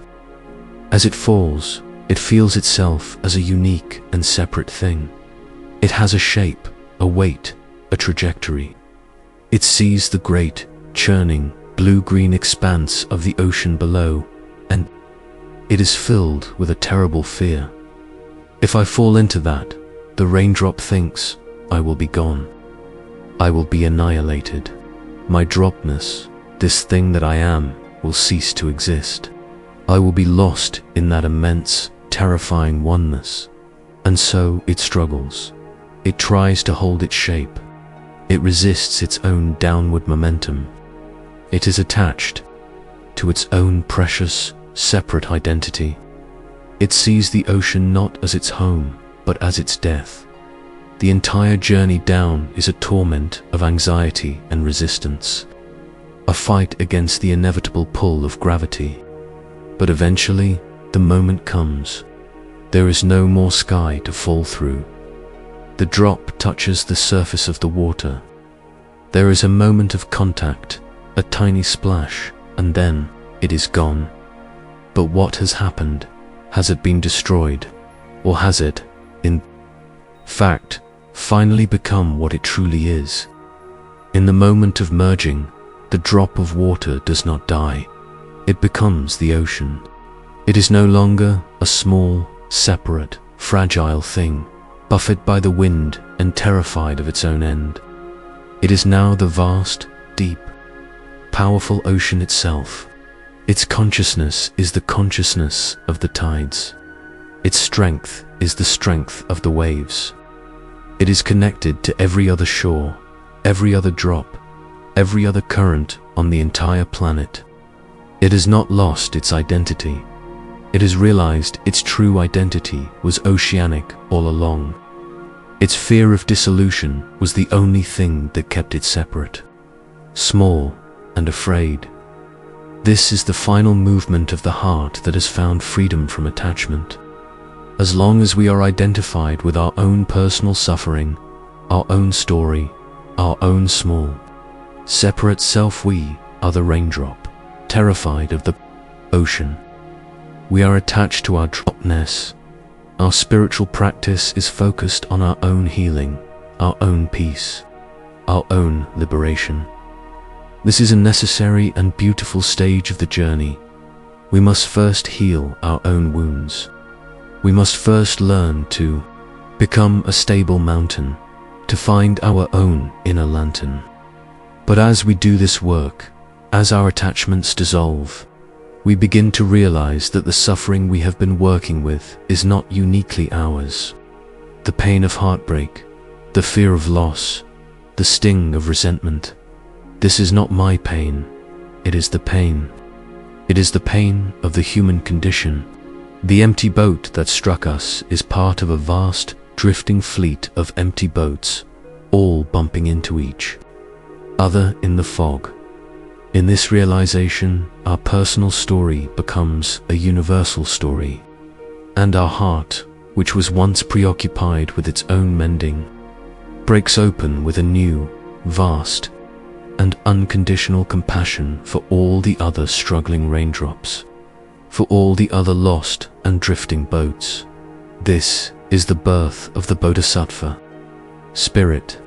In Buddhism, a Bodhisattva is an enlightened being who, out of deep compassion, chooses to postpone their own final, absolute nirvana in order to remain in the world and help all other sentient beings find freedom. Having found the way out of the burning house, they do not simply walk away and save themselves. They turn around and run back into the flames to guide others to the exit. This may sound like a lofty superhuman ideal, but it is the natural, organic unfolding of a truly liberated heart. When you are no longer consumed by your own dream drama, you can finally see clearly the suffering of the other characters in the dream. And seeing their suffering and knowing the way to freedom, the only possible response is to help. This compassion is not pity. Pity comes from a place of separation and superiority. Oh, you poor thing.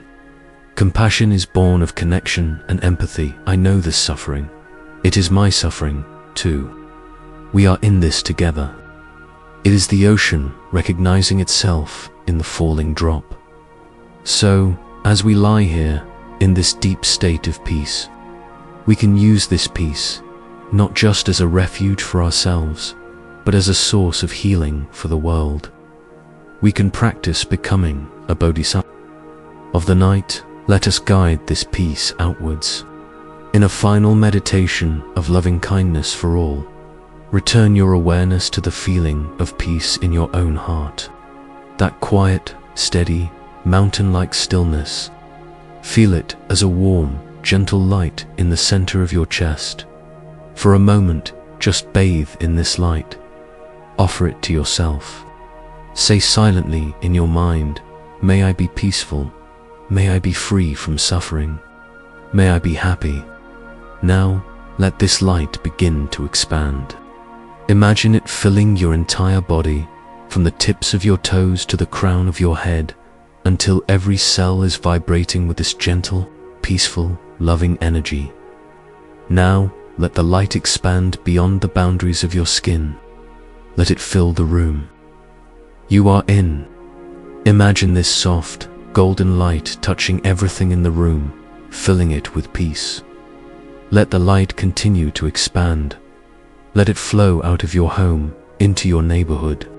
See it touching the homes of your neighbors, the quiet streets, the sleeping trees. Wish for all the beings in your neighborhood. May you be peaceful. May you be free from suffering. Now, let the light expand further, encompassing your entire town or city. See it as a great, gentle wave of peace flowing through every street, every building, every hospital, every home. See it touching everyone. The people who are happy, the people who are sad, the people who are angry, the people who are afraid. Hold them all in this compassionate light. Without exception, Let the ocean of light continue to expand, covering your entire country and then the entire continent. See it flowing over mountains and deserts, forests and oceans, touching all people, all animals, all forms of life. Finally, let the light of your heart expand until it encompasses the entire planet. See the earth floating in the darkness of space, held in this beautiful, warm, golden light of your own compassionate heart. Hold all beings everywhere in this wish for peace. May all beings be happy. May all beings be safe. May all beings be free from attachment and suffering. Rest in this state of boundless oceanic compassion. You are no longer a separate drop. You have merged with the ocean of loving. There is no you and them. There is only a shared heart, a shared peace, a shared longing for freedom. This is your true nature. We close this section with a question that points to this profound, interconnected reality. Can you feel how your own peace is connected to the peace of all? And so, our long journey together through the quiet landscapes of the heart comes to a gentle and peaceful close. We have traveled far tonight, from the first tentative acknowledgement of our ever-full cup, to this final, boundless feeling of the compassionate ocean. As you drift now on this peaceful tide, on the soft currents of your own breath, let us leave you with one final image to carry over the threshold and into the healing world of your dreams.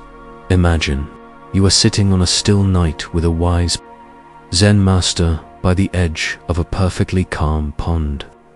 The air is cool, and the sky above is vast and clear, holding a brilliant full moon. The master does not speak. He simply raises a hand and points. You follow his finger and you look down into the dark water of the pond, and there you see it, a perfect, luminous silver circle, the moon floating in the water. It is so clear, so bright, so seemingly real, that you feel an instinctive desire to possess it. You reach out your hand and plunge it into the water, trying to scoop up the beautiful moon. But the moment your hand touches the surface, the image shatters. The perfect circle dissolves into 1,000 shimmering, dancing fragments of light. The moon is gone. You are left with nothing but a wet hand and a disturbed reflection. You look up at the master. Confused, he smiles, a gentle, knowing smile.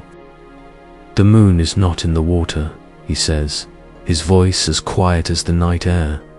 "The water is only reflecting the moon. The real moon has been in the sky all along." He points again, this time upward, to the true moon hanging in the silent heavens. "The reflection is not a lie," the master continues. "It is a perfect guide. It shows you exactly where to look.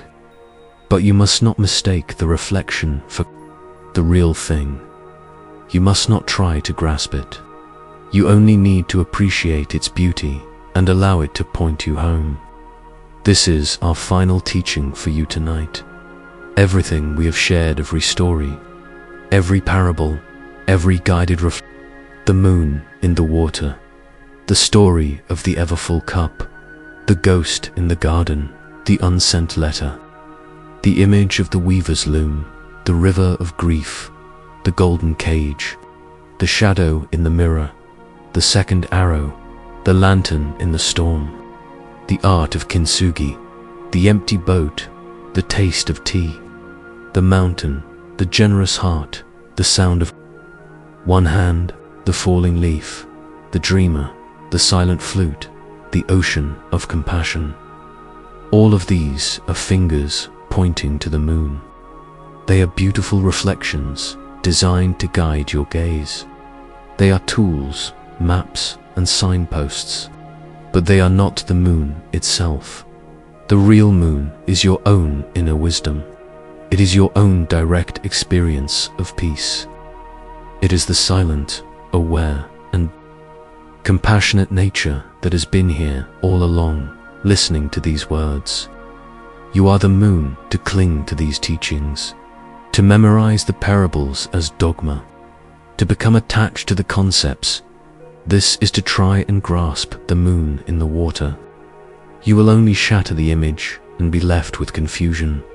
The true purpose of this journey has been to gently, lovingly, consistently point your gaze away from the turbulent reflections of your mind and upward, inward, to the real, steady, and unshakable moon of your own true nature. So now, as you prepare to let go completely, we invite you to let go of these teachings as well. Let the stories dissolve. Let the metaphors fade. Let the voice that has been guiding you recede into the silence. They have served their purpose. The reflection has shown you where to look. All that is left is the moon itself, the clear, silent light of your own awareness. Tonight, you have listened. You have walked a path of understanding and release. You have acknowledged the weight of your attachments, seen how they were formed, and learned the gentle arts of letting them go. You have discovered that the source of your suffering is not the events of your life, but your clinging to them. And you have discovered that the source of your freedom is not in changing the world, but in changing your relationship to it. You have learned that your heart is not a fragile thing to be protected, but a resilient masterpiece made more beautiful by the golden lines of its healing. You have found the unshakable mountain within you and the boundless ocean of your own heart. This is more than enough. You are more than enough. Tomorrow, when you awaken, you may begin to live with what you have learned, not as a set of rules to follow, but as a new way of seeing, a new way of being. When you feel the clench of an old attachment, you may remember the open hand of generosity. When you are caught in a storm of emotion, you may remember the stillness of the mountain. When you feel the pain of a first arrow, you may remember to put down the second. And when you look at another, you may see not a pilot to be blamed, but another empty boat, drifting on the same mysterious currents as you. The practice is your life, and your life is the practice. But for now, there is nothing left to do, nothing left to learn, nothing left to solve. The moon is high in the sky. The water of your mind is calm and still. Let the teachings dissolve, like the moon's reflection on undisturbed water. All that is left is the clear, silent light. Deep rest is here. Inner freedom is now sleep.